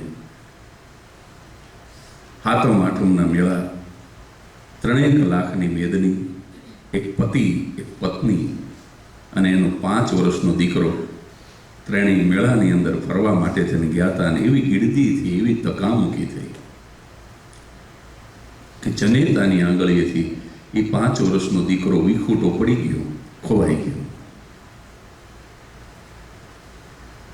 આમાં જેટલી માતાઓ બેઠી હોય, જે માં હોય, કલ્પના કરો કે 3 લાખ માણસ હોય, 300,000 અમારે ત્યાં હોય મેળામાં. તરણેતરના મેળામાં હોય, માધવપુર કેળના મેળામાં હોય, 3 લાખ માણસ હોય અને તમારો એકનો એક દીકરો ની પાછો 5 જ વર્ષનો જો ખોવાઈ જાય, ગુમ થઈ જાય તો તમારી શું હાલત થાય? એ જનેતાએ માથા પછાડ્યા, આક્રંદ કર્યું, રોવા માંડી. મને મારો દીકરો લાવી દો, મારો દીકરો લાવી દો, મારા દીકરા વગર હું નહીં જીવી શકું. એના પતિને ત્યાં સુધી કહી દીધું કે આજ સાંજ સુધીની તમને મુદત આપું છું. જેવી સાંજ પડે, જેવો સૂરજ આથમે અને મારો તમારો દીકરો જો નથી મળ્યો તો માનજો કે આપણી જિંદગીમાંથી સુખનો સૂરજ પણ આથમી ગયો છે. સામે જે પથ્થર દેખાય એના ઉપર માથા પછાડી અને આ મેદાનમાં જ આજે સાંજે જ હું મારો જીવ કાઢી નાખીશ, પણ મારા દીકરાને લીધા વગર હું પાછી ઘરે નહીં જાઉં. માં ધૂળમાં બેસી ગઈ. ગમે ત્યાંથી મારા તમારા દીકરાને લઈ આવો. કારણ પણ આપે છે માં કે કદાચ મારા તમારા દીકરાને લીધા વગર જતા તો રહી, પણ કાલ સવારે હું રોટલા ઘડીને ઊભી થઉં ને તો મારી પાસે નાની નાની ચાંદકીનો માગનાર કોઈ ન હોય. ધોયેલો ધપેલો હાડલો પહેરીનું તૈયાર થઈને બેસું તો ખરી, પણ મારા તમારા દીકરા વગર ધૂળવાળા પગે આવી અને મારા ખોળાનું ખૂંદનાર ન હોય. આપણા આંગણામાં ગાર અને માટીનું સુંદર મજાનું લીપણ અને ગૂંપણ તો કરું, પણ આવતીકાલથી એમાં નાની નાની પગલીનો પાડનાર ન હોય. એવા ઘરમાં હું ન જીવી શકું, મરી જઈશ. ગમે ત્યાંથી તમે મારા તમારા દીકરાને લઈ આવો. સાંજ પહેલા ગમે તેમ કરીને લઈ આવો. માં ધૂળમાં બેસી ગઈ. 3 લાખ માણસ, પુરુષ દોડ્યો. પોલીસને જાણ કરી. કાંઈક ઈશ્વરની કૃપા હશે, કાંઈક વડીલોના આશીર્વાદ હશે કે 3 લાખ માણસ હતો ને છતાં 15 જ મિનિટમાં દીકરો મળી ગયો. 15 મિનિટ પછી આમ દીકરાને દૂરથી આવતો જોયો. પોલીસ દીકરાને લઈને આવે છે. જનેતાએ જોયો અને માં ભાન ભૂલી ગઈ. 3 લાખ માણસ હતું અને છતાંય મમ્મીને એમ થયું કે અહીંયા હું છું, સામે મારો દીકરો છે અને ઉપર ત્રીજો અખિલ બ્રહ્માંડનો અધિપતિ ભગવાન, અમારા 3 સિવાય આખી દુનિયામાં ચોથું કોઈ નથી. ઉગાડા પગે ગડગડતી દોટ દીધી. માં દોડી પોલીસના હાથમાંથી પોતાના દીકરાને છૂટવી અને પછી એને બથ ભરી અને માં પોક મૂકીને રડવા માંડી. સાહેબ 15 મિનિટ દીકરા વગર જે પસાર કરી એમાં એને એક પણ આંસુ પાડ્યું નહોતું. આ એક બહુ સૂક્ષ્મ વાત છે, પણ તમારા સુધી પહોંચી જાય તો બહુ મજા આવશે તમને. 15 મિનિટ સુધી દીકરો ગુમ હતો ત્યારે જનેતા રડી નહોતી, અને દીકરો જેવો માં કહીને ભેટો અને ડાબી અને જમણી બે આંખોમાંથી શ્રાવણ અને ભાદરવાની ધાર થઈ દીકરો માને પેટે, માં દીકરાને પેટે, દીકરાના ગાલ ઉપર કપાળ ઉપર ચૂમીઓનો વરસાદ ચોડતી જાય, રડતી જાય, ભેટતી જાય, પણ 15 મિનિટ સુધી એને આંસુને પડવા ન દીધું. એનું કારણ બહુ મજાનું છે નિપુલભાઈ, કે સ્ત્રીમાં એક એવી શક્તિ છે કે જ્યાં સુધી રડવાનો સમય ન આવે ત્યાં સુધી એ આંસુને પડવા નથી દેતી. કોઈને ખબર ન પડે એ રીતે ઉના ઉના આહુડાને પી જાય છે. જ્યાં સુધી રડવાનો સમય ન આવે, દેખાવા ન દે સાહેબ દુઃખ. પોતાની સાસરીમાં દુઃખ હોય ને પોતાના પિયર ગઈ હોય, પણ જો જણાવવાનું ન હોય તો એનો ભાઈ પૂછે કે ભાભી પૂછે કે એના મમ્મી કે પપ્પા પૂછે કે બેટા કેમ છે તારે સાસરે, તો સાહેબ એ પરાણે વસ્તુ મોઢું રાખીને પણ વખાણ કરે, આહુડાને પડવા ન દે, આહુડાને પી જાય. મારે એમાં ઊંડું નથી ઉતરવું, નહીંતર નવગણનો પ્રસંગ એટલો બધો સરસ પ્રસંગ છે, પણ અત્યારે એટલો સમય નથી કે હું એ વાતને ખોલી શકું. પણ આ સનાતન સત્ય છે સાહેબ, કે દરેક સ્ત્રીની અંદર ઈશ્વરે એવી એક શક્તિ મૂકી છે કે આંસુને પી જાય. જો એને પોતાનું દુઃખ પ્રગટ ન કરવું હોય તો અપ્રગટ રાખી શકે, અને જ્યાં સુધી રડવાનો સમય ન આવે ત્યાં સુધી રડે નહીં. આ દીકરો જેવો એની માને ભેટો, અને પછી શ્રાવણ અને ભાદરવો ઉમટા દીકરો માને પેટે, માં દીકરાને પેટે, દીકરાના ગાલ ઉપર કપાળ ઉપર ચૂમીઓનો વરસાદ ચોડતી જાય, ભેટતી જાય, રડતી જાય. દૂર ઉભો ઉભો પુરુષ આ દ્રશ્ય જુએ છે. એક બાજુ 3 લાખ માણસ છે, એક બાજુ આ 3 કેરેક્ટર છે. જો વિઝ્યુઅલાઇઝ કરજો, બહુ મજા આવશે. હાથમ આઠમના મેળા છે, ગુજરાતનું ગામડું છે. પુરુષ દૂર ઉભો ઉભો આ દ્રશ્ય જોવે છે. 5 વર્ષથી એક જ છતની નીચે ત્રણેય રહેતા હતા, પણ માં અને દીકરાનું આવું હેત 5 વર્ષમાં એ પુરુષે પણ જોયું નહોતું. અને એનું સાવ સાચું કારણ એ છે કે જ્યાં સુધી આપણા સ્વજનનો આપણાથી વિયોગ ન થાય ત્યાં સુધી આપણને સ્વજનની સાચી કિંમત ન સમજાય, અને જિંદગીમાં કમસે કમ એક વખત પરદેશ ન જઈએ ત્યાં સુધી હિન્દુસ્તાનની કિંમત ન સમજાય. આજે જ નિપુલભાઈ બપોરે વાત કરતા હતા કે રેશન કાર્ડ જેવી સામાન્ય વસ્તુ હોય એ મળતી નહોતી, અને મમ્મીને કીધું કે રેશન કાર્ડ મળતું નથી, અને એ માં એ પોતાની નોટની અંદર લખીને રાખે કે આ રેશન કાર્ડ આ તારીખે નિપુલભાઈના ફલાણા કર્મચારીને મેં આપ્યું હતું. એને એ પોતાની ડાયરી ઉથલાવી અને એ શોધ્યું ત્યારે રહ્યા કે આ તો ફલાણા તારા કર્મચારીને આપ્યું છે ને એ પાછું નથી આપી ગયું. તમે વિચાર કરો, એક સામાન્ય રેશન કાર્ડ જેવી વસ્તુની નોંધ જેની ડાયરીમાંથી નીકળે. કેન્સર ડિટેક્ટ થયું ને, મને ના પાડી છે કોઈ વાત મારા પરિવારની, મારા માની એવી રીતે કરશો જ નહીં.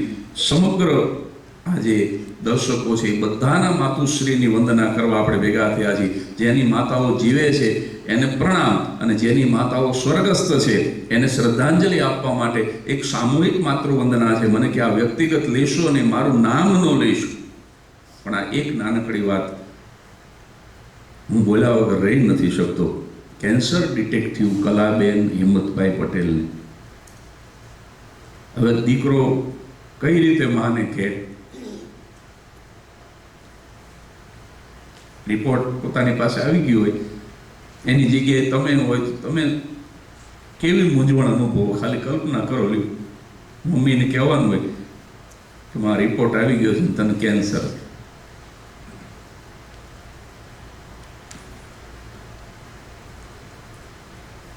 એક દિવસ સુધી આ માણસે રિપોર્ટ દબાવી રાખ્યો કે નહીં, કારણ કે કેવી રીતે શબ્દો નીકળે છે, બહુ અઘરું છે. એ તો જેના ઉપર વીતી હોય એ જાણે. અને ભગવાન કોઈને આવો દિવસ ન આપે કે માને કહેવું પડે માં તને કેન્સર. એક દિવસ સુધી નિકુલભાઈ રિપોર્ટ દબાવી રાખ્યો, પણ માં કેવી છે, માં કોઈ યુનિવર્સિટીની ગ્રેજ્યુએટ નહોતી સાહેબ, બહુ ઓછું ભણેલી માં હતી, પણ માં ભલે અભણ હોય પણ એની કોઠાહૂજ તમે જોજો. બીજા દિવસે દીકરાના ચહેરાને વાંચીને માં સમજી જાય, એનું નામ માં.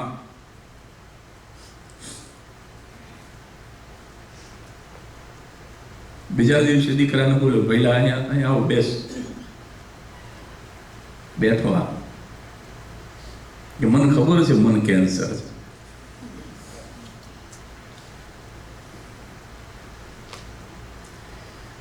બાર ધોરણ ભણેલી માને ખબર હતી કે મને કેન્સર છે. તું મૂંઝાતો નહીં, તું શું કામ નથી કહેતો મને હિંમત છે, મેં જિંદગી જોઈ લીધી છે, દીકરાને પરણાવી દીધા છે, બધાની લીલી વાડી છે, બધાના ઘરના ઘર છે, બધા સુખી છે, બધા શાણા છે. હવે મરી જવું 85-86 વર્ષે, હવે મારું શું લૂંટાઈ જાય, તું શું કામ મૂંઝાઈ ગયો? મને ખબર છે કે મને કેન્સર. તો કે તને કેવી રીતે ખબર પડી? તો કે કઈ હોસ્પિટલમાં લઈ ગયો? તો કે SCG. તો કે C નો અર્થ શું થાય સાહેબ? આ જનેતા છે. દીકરાના ચહેરાના ભાવો બદલાય અને દીકરો શું વિચારે છે એ ખબર ન પડે તો 9 મહિના સુધી પેટમાં રાખ્યો ન રાખ્યો કહેવાય. ભલામણ 9 મહિના સુધી પેટમાં રાખ્યો હોય અને પોતાનું ધાવણ ધાવડાવી અને જેને મોટો કર્યો હોય અને એની ચહેરાની રેખા બદલાય ને માને ખબર ન પડે.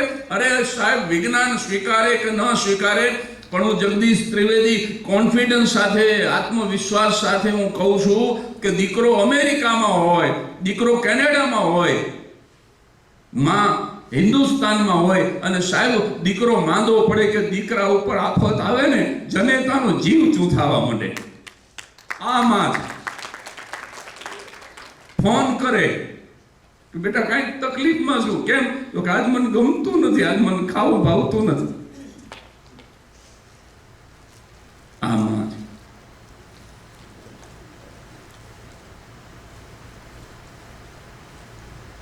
જે મને અને તમને ગોદ આપે છે, મને તમને ગોદ આપે, માં ખોળો આપે. સાહેબ, ખભો તો બધાય આપે, ખોળો તો કેવળ માં જ આપે. ખભો તો બધા આપે, ખોળો કેવળ માં આપે. અને જે માએ ગોદ આપી એ માને દગો ન અપાય. ગોદ અને દગો. જે માએ મંગળસૂત્ર વેચી અને ભણાવ્યા એવી માને કરડા ઘરમાં મૂકવા જેવી અમંગળ ઘટના બીજી કોઈ ન હોઈ શકે.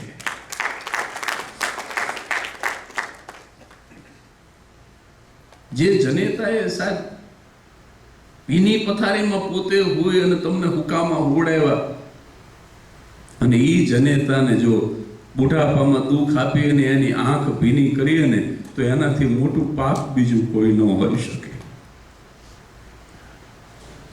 એક માં રોતી હતી. મેં કીધું, માં કેમ રોવો છો? તો કે આ નાનો હતો ને ત્યારે ખાતો નહોતો ને એટલે રોતી હતી, ને હવે ખાવા દેતો નથી એટલે રોવું છું.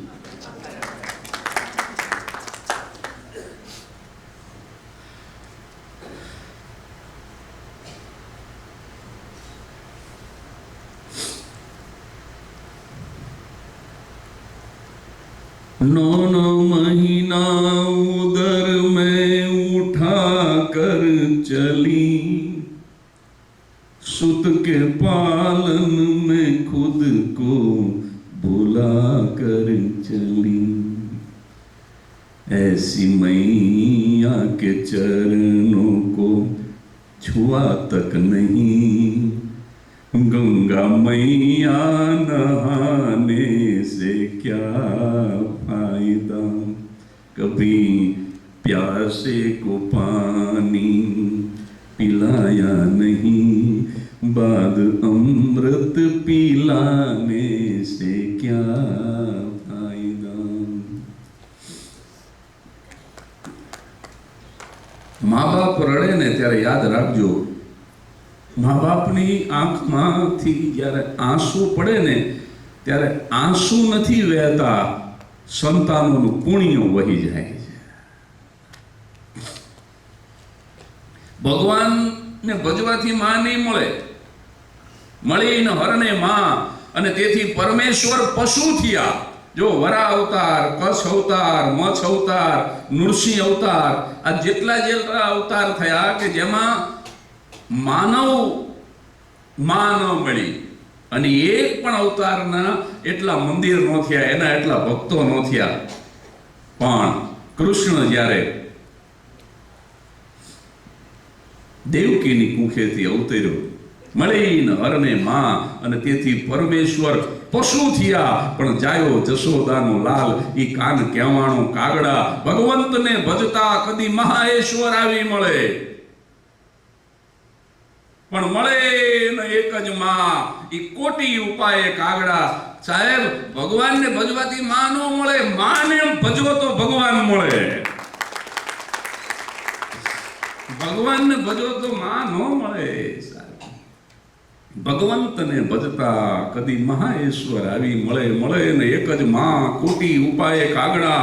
હું મોઢે બોલું માં, ત્યારે મને હાચે જ નાનપણ હાંભરે, અને પછી આ બધી મોટપની મજા મને કડવી લાગે કાગડા.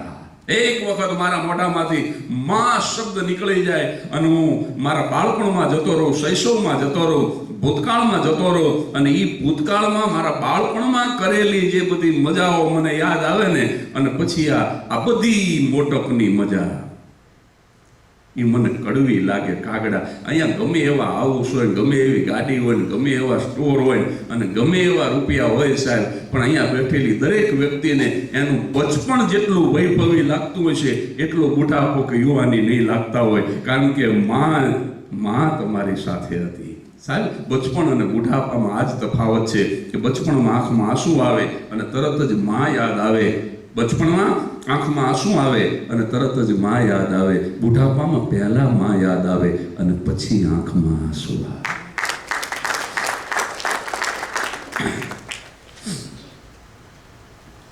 પાછા હાસ્ય તરફ જતા રહી.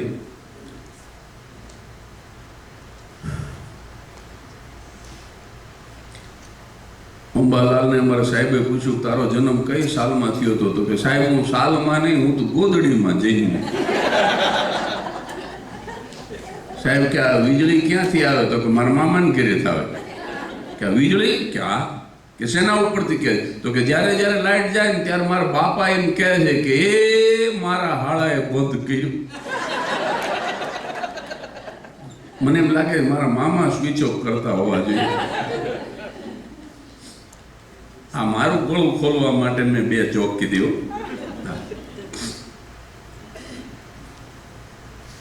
પુરુષ દૂર ઉભો દ્રશ્ય જોવે છે. 5 વર્ષથી એક જ છતની નીચે ત્રણેય રહેતા હતા, પણ માં અને દીકરાનો હેતુ નહોતું જોયું. અને એનું કારણ મેં તમને કહી દીધું કે જ્યાં સુધી સ્વજનનો આપણાથી વિજોગ ન થાય ત્યાં સુધી સ્વજનની સાચી કિંમત ન સમજાય, ક્યારેય ન સમજાય.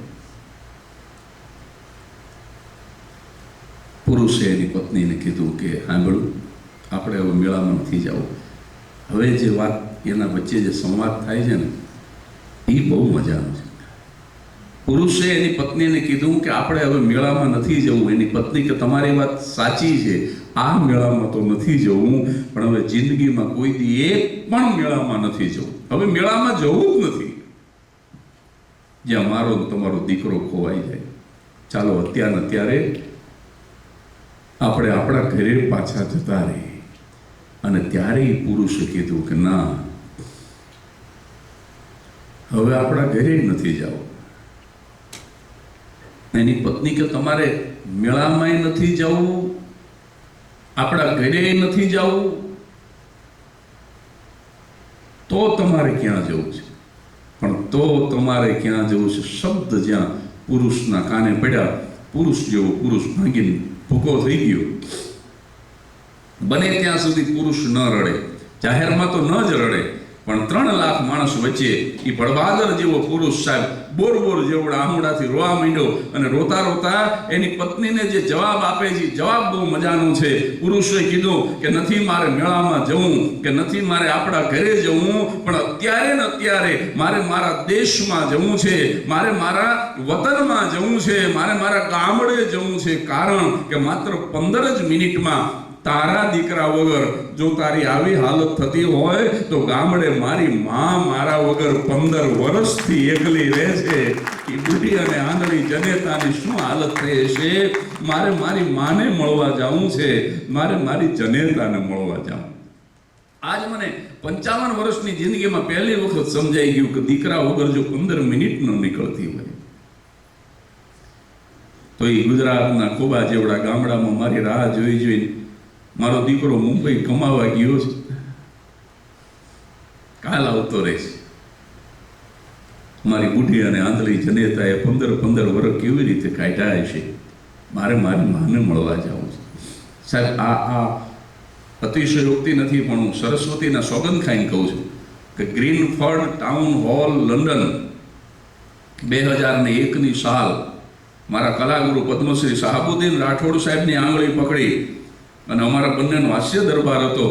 અને એમાં તો માતૃવંદના કાર્યક્રમ પણ નહોતો, પણ આ પ્રસંગ હાસ્યની વચ્ચે આ એક જ પ્રસંગ મેં રજૂ કર્યો હતો. અને એક મરદનો દીકરો કચ્છી માળો એ કાર્યક્રમમાં આવેલો ને એટલી તીવ્રતાથી એને માની યાદ આવી ને વતનની યાદ આવી. સાહેબ, એ કાર્યક્રમની અંદર મધ્યાંતરમાં ફોન કરી અને બીજા દિવસે સવારની ટિકિટ કપાવી લીધી. મને કે જગદીશભાઈ તમે પ્રોગ્રામ કરો, હું મારી માને મળી આવું.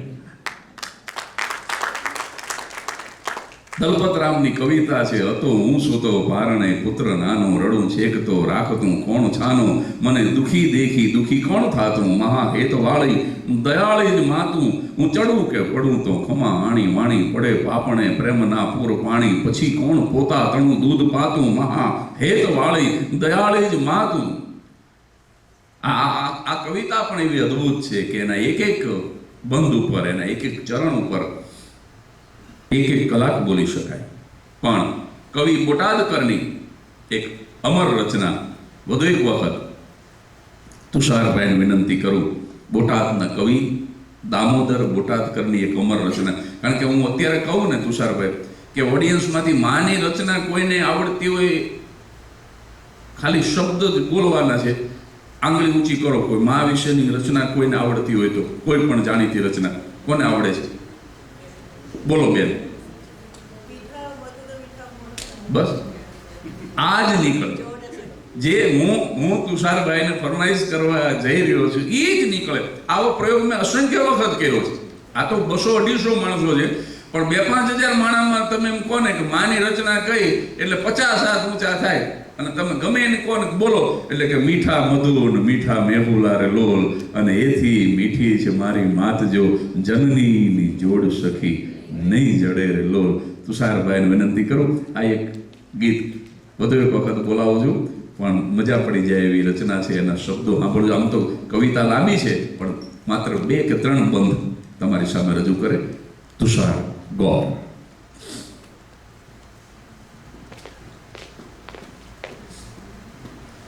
કે અમી ભરેલી એની આંખડી રે લોલ, અમી ભરેલી એની આંખડી રે લોલ, એ વાલના ભરેલ એના વેણ રે, જનની જોડ સખી નહીં જડે રે લોલ, જનની જોડ સખી નહીં જડે રે લોલ.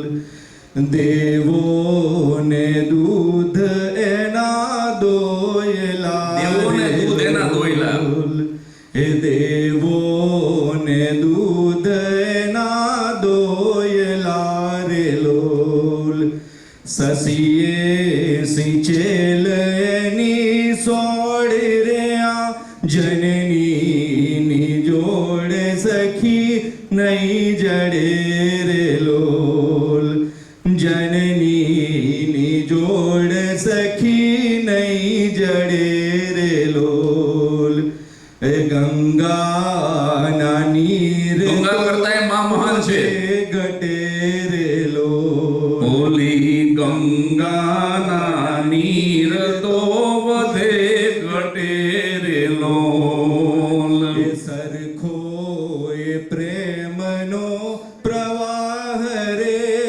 જનની જોડે સખી નહીં જડે રે લોલ, જનની જોડે વરસાદની સખી ઉપમા આવશે. નહીં જડે રે લોલ, એ વર્ષે ઘડી કવ્યોમ વાદળી રે લોલ, હે વર્ષે ઘડી કવ્યોમ વાદળી રે લોલ, હે મારી માડીનો મેઘ બારે માસ રે જનની જોડ સખી નહીં જડે રે લોલ, જનની જોડ સખી નહીં જડે રે લોલ.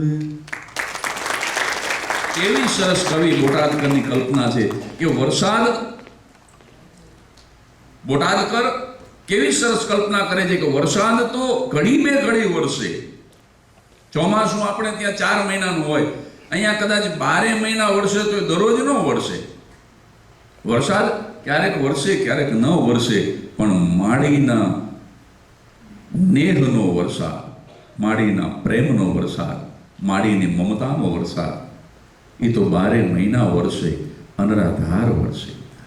અને ગંગા કરતાંય મારી માં પવિત્ર છે, ગંગા કરતાંય મારી માં ચડિયાતી છે, કારણ કે ગંગાના નીરમાં તો વધઘટ થાય, પણ માડીના પ્રેમનો પ્રવાહ એ તો એક ધારો વહેતો હોય સાહેબ, એ જીવે ત્યાં સુધી અસ્ખલિત, વધઘટ વગર. પાછા આશય તરફ જતા રહી આપણે. મારે બરાબર 7ના ટકોરે મારે કાર્યક્રમ પૂરો કરવો છે. મને આમ તો નિપુલભાઈએ એવું કીધું હતું કે 6:45 વાગે કાર્યક્રમ પૂરો કરજો, 5:15 શરૂ કરશું અને 90 મિનિટ, 6:45 વાગે કાર્યક્રમ પૂરો કરજો. પણ તમે હા પાડો તો મારી ઈચ્છા 7 વાગે પૂરો કરવાની છે, કારણ કે આજ મને પણ બહુ મજા આવે છે અને તમે પણ ખૂબ સરસ રીતે આ કાર્યક્રમને માણી રહ્યા છો, એ મને અહીંથી દેખાય છે. અને આ પહેલો મેં કીધું ને અમેરિકાની આ 2023ની યાત્રા, આમાં 45 કાર્યક્રમો મારે કરવાના છે. એમાં 35મો ડેનવર કર્યો, 36મો સોલ્ટ લેક સિટી કર્યો, 37મો કાલે શિકાગો કર્યો, આ 38મો પ્રોગ્રામ અહીંયા હું કરું છું મેરીલવિલ ઇન્ડિયાના. પણ આ 38 કાર્યક્રમોમાં આવી સરસ દિલથી બોલવાની મજા અને આ પ્રસંગોને ખોલવાની મજા, સાહેબ આ પ્રસંગો એક પણ કાર્યક્રમમાં બોલ્યો નથી જે આજે હું બોલી રહ્યો છું, એટલે આજે મને બહુ મજા આવે. નહીંતર તો શું, લોકોને સ્વાભાવિક છે કે કોમેડી શો હોય, લોકોને દાંત કાઢવા હોય, અને એ સારી વાત છે. મને વડીલો એટલા માટે ગમે, બાળકો દાંત કાઢે કે ન કાઢે, યુવાનો દાંત કાઢે કે ન કાઢે, વડીલો રાત્રે સૂતા પહેલા એક વખત તો દાંત કાઢે. આ લોકો મારો ધંધો વધારે, દિવસમાં એકવાર તો કાઢે, ઓલા તો આખો દી ન કાઢે. એક તમને સત્ય ઘટના કહું, આ જે વાત કરું છું ને એ જોક નથી, સત્ય ઘટના છે અને સબ્જેક્ટ થોડો જુદા પ્રકારનો છે. આમાં જેને સ્વીકારવું હોય સ્વીકારજો, ન સ્વીકારવું હોય ન સ્વીકારતા. અત્યારે હું 57નો છું, 52નો હતો ત્યારે બનેલી સત્ય ઘટના છે. દર વર્ષે સમરમાં આવું, this is my 52nd trip of north America. તો દર વર્ષે સમરમાં આવું. લલ્લુભાઈ પટેલ, હન્ટ્સવિલ અલાબામા, મારા મિત્ર બારડોલીના, મને ફોન આવ્યો એમનો 5 વર્ષ પહેલાં અહીંયા હતો.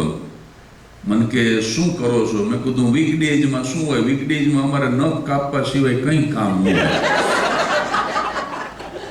કારણ કે મફત કોને મફત તોય કોઈ ન આવે, બોલ. મેં કીધું હાવ નવરી બજાર છું, કાંઈ કામ નથી. મને કે ટિકિટ મોકલો જગદીશભાઈ, અહીંયા આવતારો, એન્જોય કરો. મને કે મારી યાર 5 દી દુબાકા મારો. મને હન્ટ્સવિલ અલાબામાની લલ્લુ કાકાએ ટિકિટ મોકલી રિટર્ન. અહીંયા પહોંચ્યો બીજે ત્રીજે દી મને સિનિયર સિટીઝનની ક્લબના એ મેમ્બર મને એ સિનિયર સિટીઝનની ક્લબમાં લઈ ગયા. બધા જ તમે જુઓ તો 65+, 70+. અહીંયા લઈ ગયા અને અહીંયા એક સ્વિમિંગ પુલ હતો. મન કે આમાં પડો. મેં કીધું આવી ઠંડીમાં હું તમારા ઘરે નથી નાયો અને તમારે મને પુલમાં પાડવો. મને કે હાટ વાટર હાટ. અહીંયા પાસે પ્રોનાઉન્સ એવા ને હાટ. અમારે હોટ કે તમારે હાટ. અમારે હાટ એટલે દુકાન. હરીની હાટડીએ મારે રોજનું હટાણું. હાટ એટલે દુકાન.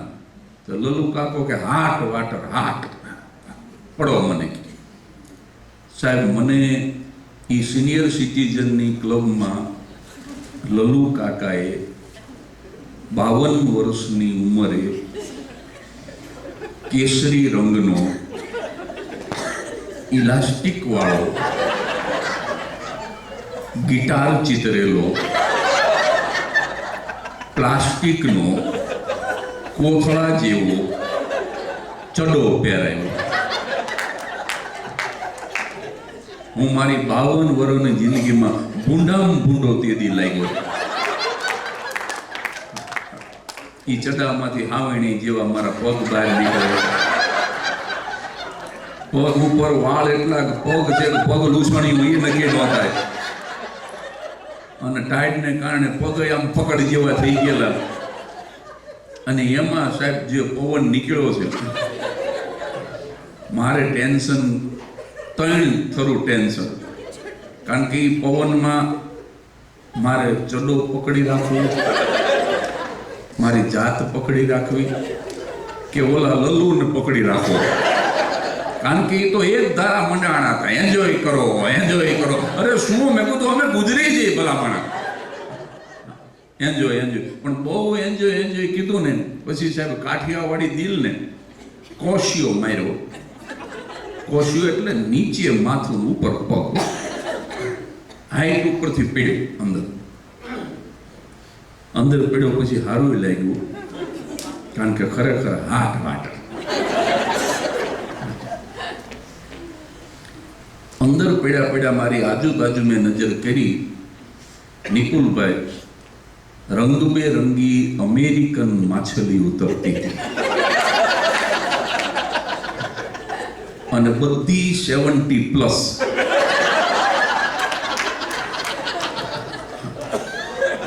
અને આ કઈ ચણિયા ચોલી પહેરીને તો થાય નહીં. આ પ્લાઝો પહેરીને તો પડાય નહીં આમાં. એટલે સ્વિમિંગના પરંપરાગત પોશાકમાં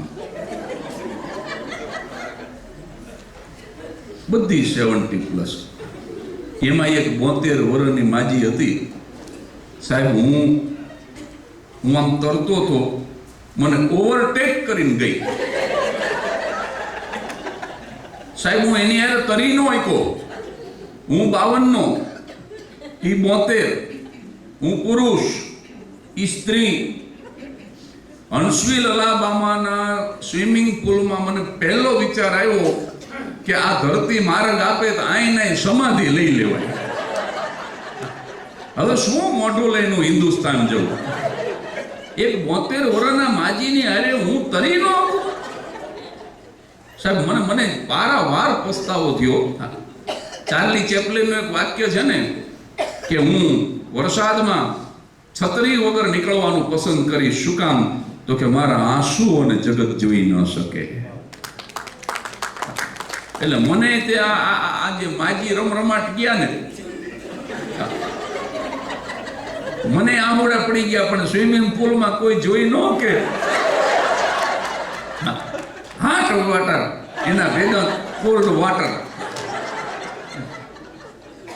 બહાર નીકળો ને લલુ કાકાને કીધું, મેં કીધું આઈ વોન્ટ ટુ મીટ હર. અરે મને કે સી ઇઝ માય ફ્રેન્ડ. હા, લઈ ગયા મને. ઓલી 72 વર્ષની અમેરિકન લેડી હજી એના પોશાકમાં જ હતી. અને લલુ કાકાએ ઓળખાણ કરાવી. મળ્યો. મેં કીધું what is your good name? મને કે લીંડા. મેં કીધું તો ગુડ નો કહેવાય.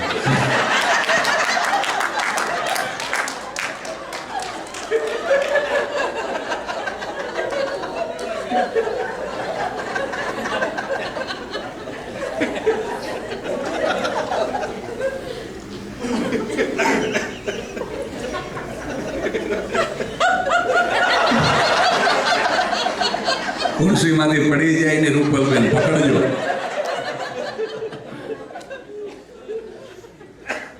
પછી લલુ કાકાએ મને એની ઓળખાણ કરાવી. મને કે આ 2 વર્ષ પહેલા એટ ધ એજ ઓફ 70 મને કે આ ત્રીજી વખત પરિણી લીંડા. હા, અને સાહેબ લાઈફને જે એન્જોય કરે છે, એક તો મહાનતા આ લોકોની એ છે કે આગલા 2 ઘરવાળા પતિને બહુ પ્રેમથી આ મળે છે. તમારું કેમ ચાલે છે ને આવાર્યું, તમને કઈ સમસ્યા નથી, પ્રોબ્લેમ નથી, એની હારે ડિનર પણ લેવા જઈ શકે આગલા ઘરના પતિ સાથે. ત્રીજી વખત પરિણી. પોતાના નેલ પાછળ મને કે આ એટલો બધો ખર્ચ કરે છે. અપ ટુ ડેટ નેલ રાખે, અપ ટુ ડેટ હેરની ટ્રીટમેન્ટ કરે, સ્કિનની ટ્રીટમેન્ટ કરે, અપ ટુ ડેટ કપડાં પહેરે, લાઈફને એન્જોય કરે. આ બધું જ મને એ લલુ કાકાએ કીધું કે આ લીંડા આટલી સરસ રીતે જિંદગી જીવે છે પોઝિટિવિટીથી. અને આમ જ્યાં કીધું એટલે હન્ટ્સવિલ અલાબામાના એ પુલમાં મને આપણા સવિતા કાકી, શાંતા કાકી, આપણા પરભા કાકી, આપણા મણી કાકી, આપણી બધી કાકીઓ યાદ આવી. કારણ કે 60 જ વર્ષની થાય ને તા કોઈનું નથી રે, કોઈનું નથી.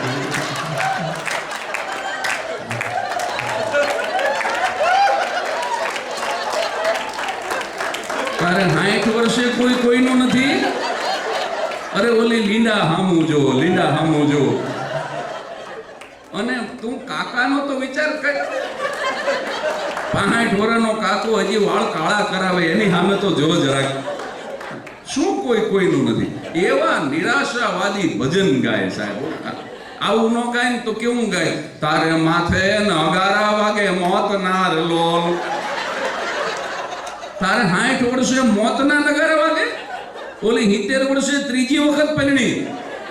હું એમ નથી કહેતો તમે 3 વાર પરણો, પણ સાહેબ એની પાસેથી શીખવા જેવું એ છે કે પોઝિટિવિટીથી જીવતા શીખી જાઓ. સાહેબ મૃત્યુ તો આવવાનું જ છે, પણ એના માટે થઈને એ મરી ગયા, એ મરી ગયા, એ મરી ગયા એમ ન કરાય. અને આવતા જન્મને સુધારવા માટે થઈને આ ભાવ ન બગાડાય સાહેબ.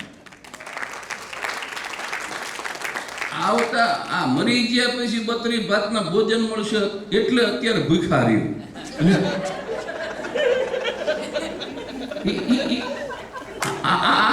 કઈ જાતનું નોલેજ? બોલો. આ તુષારભાઈ અધિક મહિનો આખો ભૂખ્યો રહ્યો ને હજી શ્રાવણ આખો ભૂખ્યો રહે. એટલે અમે ખાઈ લે. મને કે ના, પછી સ્વર્ગમાં કે 32 ભાતના ભોજન મળે. સાહેબ એક સંપ્રદાય છે દીપુલભાઈ, હું નામ નહીં લઉં. એ સંપ્રદાયની હું વિઝિટ કરવા ગયો તો એ બધું મને સમજાવતા હતા. અને મને ખરેખર કીધું, મને કે હવે તમારા ભાઈ બહેનની જેમ જીવવાનું. મેં કીધું ભાઈ બહેનની જેમ જીવવા? કંકોત્રી છપાવી હતી મેં. આ 1.5 લાખનું દેણું ભાઈ બહેનની જેમ જીવવા કહ્યું મેં. આ હપ્તા ભરવા તમે આવ્યા હતા 7-8 વર્ષ સુધી. સાહેબ જિંદગીને પોઝિટિવિટી, હું એમ નથી કહેતો, કોઈ વાસનાના અર્થમાં નથી કહેતો સાહેબ, પણ હું એમ કહેવા માંગુ છું કે તમે તમારા પ્રિય પાત્રને, તમારા સ્વજનોને, તમારા સગાને, તમારા વાલાને, તમારા મિત્રોને ભરપૂર પ્રેમ કરી અને પોઝિટિવિટીથી જીવી લ્યો. મૃત્યુ તો નક્કી જ છે, પણ મરી ગયા કરીને ન જીવાય સાહેબ.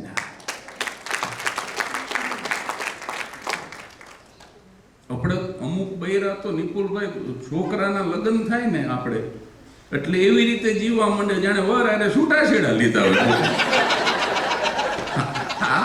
આ કઈ જાતનું ગણિત સાહેબ? છેલ્લા શ્વાસ સુધી. અને એક વસ્તુ કહી દઉં, જીવન સાથીની જરૂર જેટલી યુવાનીમાં નથી પડતી એનાથી વધારે બુઢાપામાં પડે છે. કારણ કે યુવાનીમાં તો નકરું બોલવાનું છે, નકરા સંવાદ છે, નકરી વાતું છે. હા, હું ક્રિકેટ ટીમનો કેપ્ટન હતો, 12માં ખેલાડી તરીકે તને લઈ જતા. એકાદો માંદો પડે તો તને ઊભો રાખવા થાય. અને આ પાછી શું કે હું બ્યુટી કોન્ટેસ્ટમાં પહેલી આવેલી. બાપા તું નથી પહેલી આવી, પણ નકરી વાતું વાતું વાતું. પણ ધીમે ધીમે ધીમે ધીમે સાહેબ શબ્દો મૌન થતા જાય અને મૌન બોલતું જાય. ધીમે ધીમે ધીમે એકબીજાના સ્વભાવને સમજવા માંડો, એકબીજાની જરૂરિયાતને સમજવા માંડો. કાકા અને કાકી બે આમ શિયાળામાં બેઠા બેઠા સગડીનું તાપણું કરીને બેઠા હોય અને આમ કાકા જ્યાં કાકીની આંખમાં આંખ પરોવે ને તો કાકીને ખબર પડી જાય કે હવે એમનો નાવાનો સમય થયો હોય. તરત ઊભા થઈ જાય, હાલો હું પાણી કાઢું ગરમ તમારા માટે. બોલવું ન પડે અને સમજાઈ જાય. આવું એકાત્મ સર્જાઈ જાય. એટલે જરૂર પડે છે પ્રિય પાત્રની બુઢામાં. એટલે કોઈ વાસનાના સંદર્ભમાં નથી કહેતો, પણ આવા નિરાશાવાદી ભજન ન ગાવા. અને ઘણા તો પાછા બહેનો શું કરે, હેઠે બહેનોનું ધૂન મંડળ હાલતું હોય. અમુક તો કથામાં જાય ને એ આવું બધું લઈને જાય, એ સાંભળવા તો જાતી જ ન હોય. એ આના હાટું જ જાતી હોય. અને એ ડોશીઓ બધી નીચે ભજન ગાતી હોય, ઉપર ડોહા બધા પતે રમતા હોય. એટલે એના માટે ભજન લખાણો, તારે માથે નગારા વાગે મોત ના દો. આ પતે રમે એ બધા જવાના નરકમાં. પોઝિટિવિટીથી જીવતા શીખી જવાની જરૂર છે સાહેબ. આ કોરોનાની અંદર હજારો માણસો મરી ગયા, એમાંથી અડધા તો ફફડીને મરી ગયા. આ વાત તમે સ્વીકારો કે ન સ્વીકારો સાહેબ, અડધા માણસો પોઝિટિવ થયા પછી ફફડીને મરી ગયા છે. આપણે નહીં બચી, આપણે મરી જઈશું એવા જે હતા ને, જે પોચા કાળજાના, એ કોરોનાને કારણે નથી મર્યા, ડરના માર્યા મરી ગયા છે. એટલા માટે સાહેબ આપણે કોરોનામાં ભલે બી નેગેટિવ, પણ એ સિવાય હંમેશા બી પોઝિટિવ સાહેબ. પોઝિટિવિટી, હકારાત્મકતાની સાથે જીવીએ. છેલ્લી 5 મિનિટ બચી છે. એક સુંદર મજાનો પ્રસંગ માનો કહી અને બરાબર 7 વાગે મારી વાણીને, મારા શબ્દોને વિરામ આપીશ સાહેબ. અહીંયા રામની મૂર્તિ છે, એની બાજુમાં રાધા અને કૃષ્ણ છે. મેં એક વસ્તુ જોયો, ભગવાન જે અહીંયા અમેરિકામાં હંપીને રહે છે ને,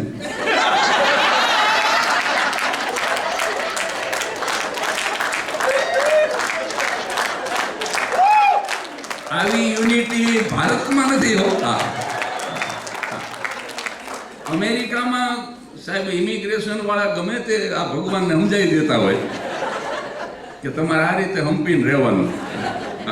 વેંકટેશ્વરાય બાજુમાં ઊભા હોય, મહાવીર સ્વામી ભગવાને ઊભા હોય, બધા જ ભગવાન કેટલા સરસ હંપીને રહે મજાને. આપણે ઇન્ડિયામાં તો બધાને નોખું ઘર જોઈએ, પણ અહીંયા તો બધા સરસ રીતે રહે છે. એટલે એક પ્રસંગ કૃષ્ણના જીવનમાંથી 5 જ મિનિટમાં પૂરો કરું સાહેબ. મેં કીધું ને, આ બધી વાતો એક આખી રાત બેસી શકાય. હું સાહેબ 3 કલાક નહીં, રાત્રે 9 વાગે વાળું પાણી કરીને નિરાતે બેઠા હોય એટલે સવારનો સૂરજ ઉગે 6 વાગ્યા સુધી આરામથી બોલી શકાય 9 કલાક, અને પાણી ન પીવું પડે. ભગવાન કૃષ્ણનો એક પ્રસંગ ભાગવતમાંથી કહું. બ્રાહ્મણનો દીકરો છું, શ્રાવણ મહિનો છે. કૃષ્ણને લેવા માટે અક્રૂરજી આવ્યા છે ગોકુળ. ગોપીઓ એમ કહે છે કે અક્રૂર, તમારી ફઈએ તમારું નામ ખોટું પાડ્યું છે. તમારું નામ અક્રૂર નહીં, તમારું નામ ક્રૂર પાડવાની જરૂર હતી. કે કેમ? તો કે કૃષ્ણને તમે અમારાથી વિખૂટો પાડો છો. બધાએ બહુ કાકલુદી કરી, કાલાવાલા કર્યા. કૃષ્ણ રોકાઈ જા. કૃષ્ણ રોકાતા નથી. અક્રૂરજીના રથમાં ગોકુળના પાદરમાં કૃષ્ણ અને બલરામ બેઠા છે. આખું ગામ ગોકુળના પાદરમાં ભેગું થયું છે. કૃષ્ણને વળાવવા આવ્યા છે. સજળ નહીંને, આંખો અશ્રુથી છલકતી, કારણ કે કૃષ્ણ જાય છે છોડીને. બધાએ મળી લીધું, પછી છેલ્લે માં મળવા આવે છે. દીકરી જ્યારે સાસરે વિદાય થતી હોય ને ત્યારે સૌથી છેલ્લે પોતાના પિતાને મળે. માને પણ મળી લીધા પછી બાપને સૌથી છેલ્લે રાખ્યો છે દીકરી. એનું કારણ ખબર છે? દીકરીને ખબર છે કે હું મારા બાપને મળીશ ને પછી હું કોઈને મળી નહીં શકું, કારણ કે દીકરીને પોતાના પિતાથી વધારે પ્યારું કોઈ ન હોય, એની માં પણ નહીં. બાપને દીકરી બહુ વાલી હોય, દીકરીને બાપ બહુ વાલો હોય. અને દીકરો જ્યારે પરદેશ જતો હોય, બોર્ડિંગ સ્કૂલમાં જતો હોય, ત્યારે સૌથી છેલ્લે માં એને મળે, કારણ કે દીકરો માને બહુ વાલો હોય, માં દીકરાને બહુ વાલી હોય.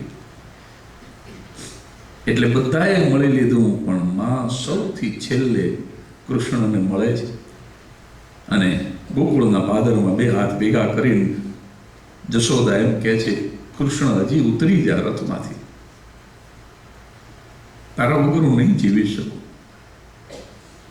કૃષ્ણ કહે છે કે માં, હું નહીં રોકું, મારે જવું જ પડશે. કેમ? તો કે જે કામ માટે હું આવ્યો છું એનું બીજું કદમ ઉપાડવાનો સમય થઈ ગયો છે.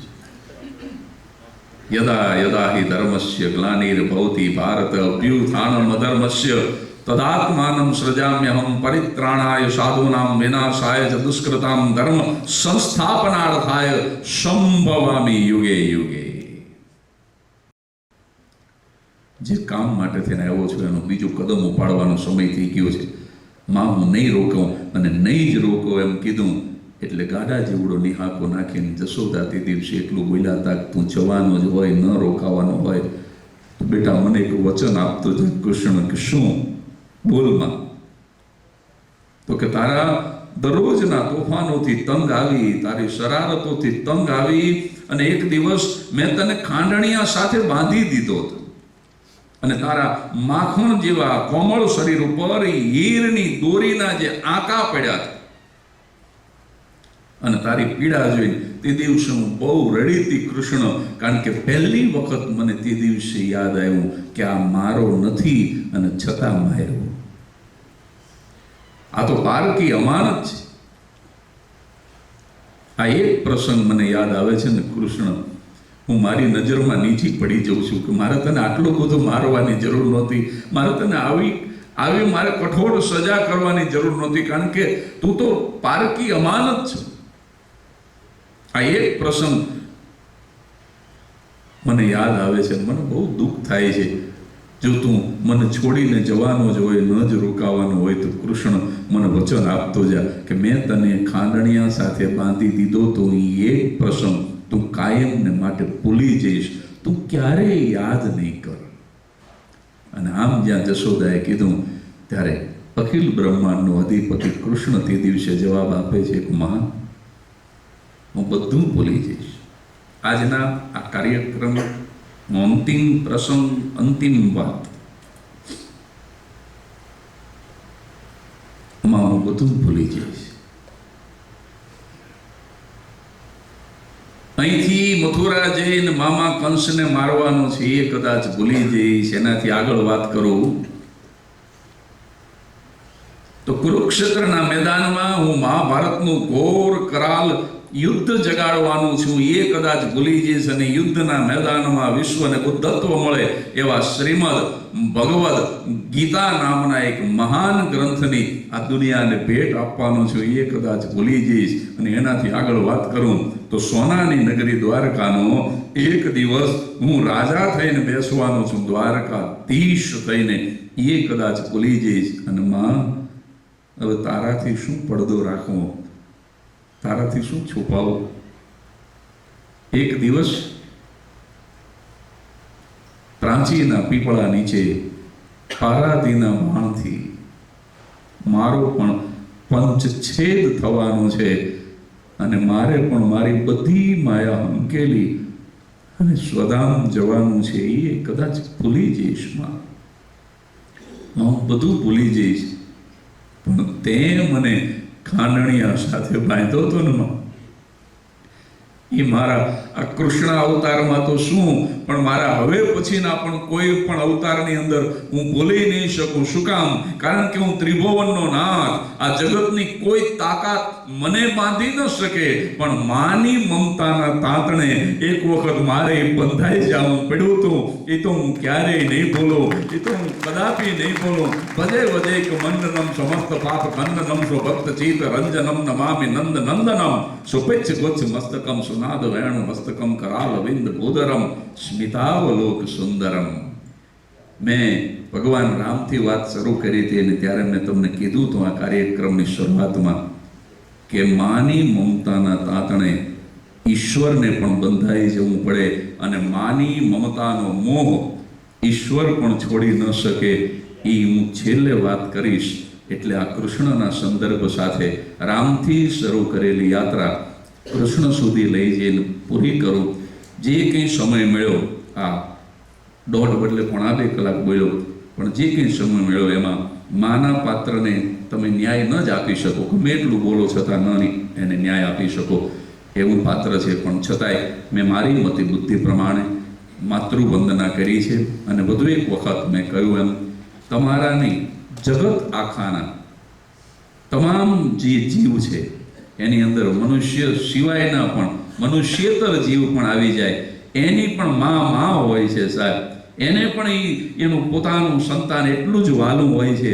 એટલે આખા વિશ્વની માતાઓને વંદના કરું છું. જે માતાઓ સ્વર્ગસ્થ છે એ તમામ માતાઓના આત્માને ભગવાન ચીર શાંતિ આપે એવી પ્રાર્થના કરું છું. જે જનેતાઓ હયાત છે એને લાખ લાખ વંદન સાથે આજના કાર્યક્રમને હું પૂર્ણાહુતિ સુધી પહોંચાડું. Thank you so much. Thank you very much.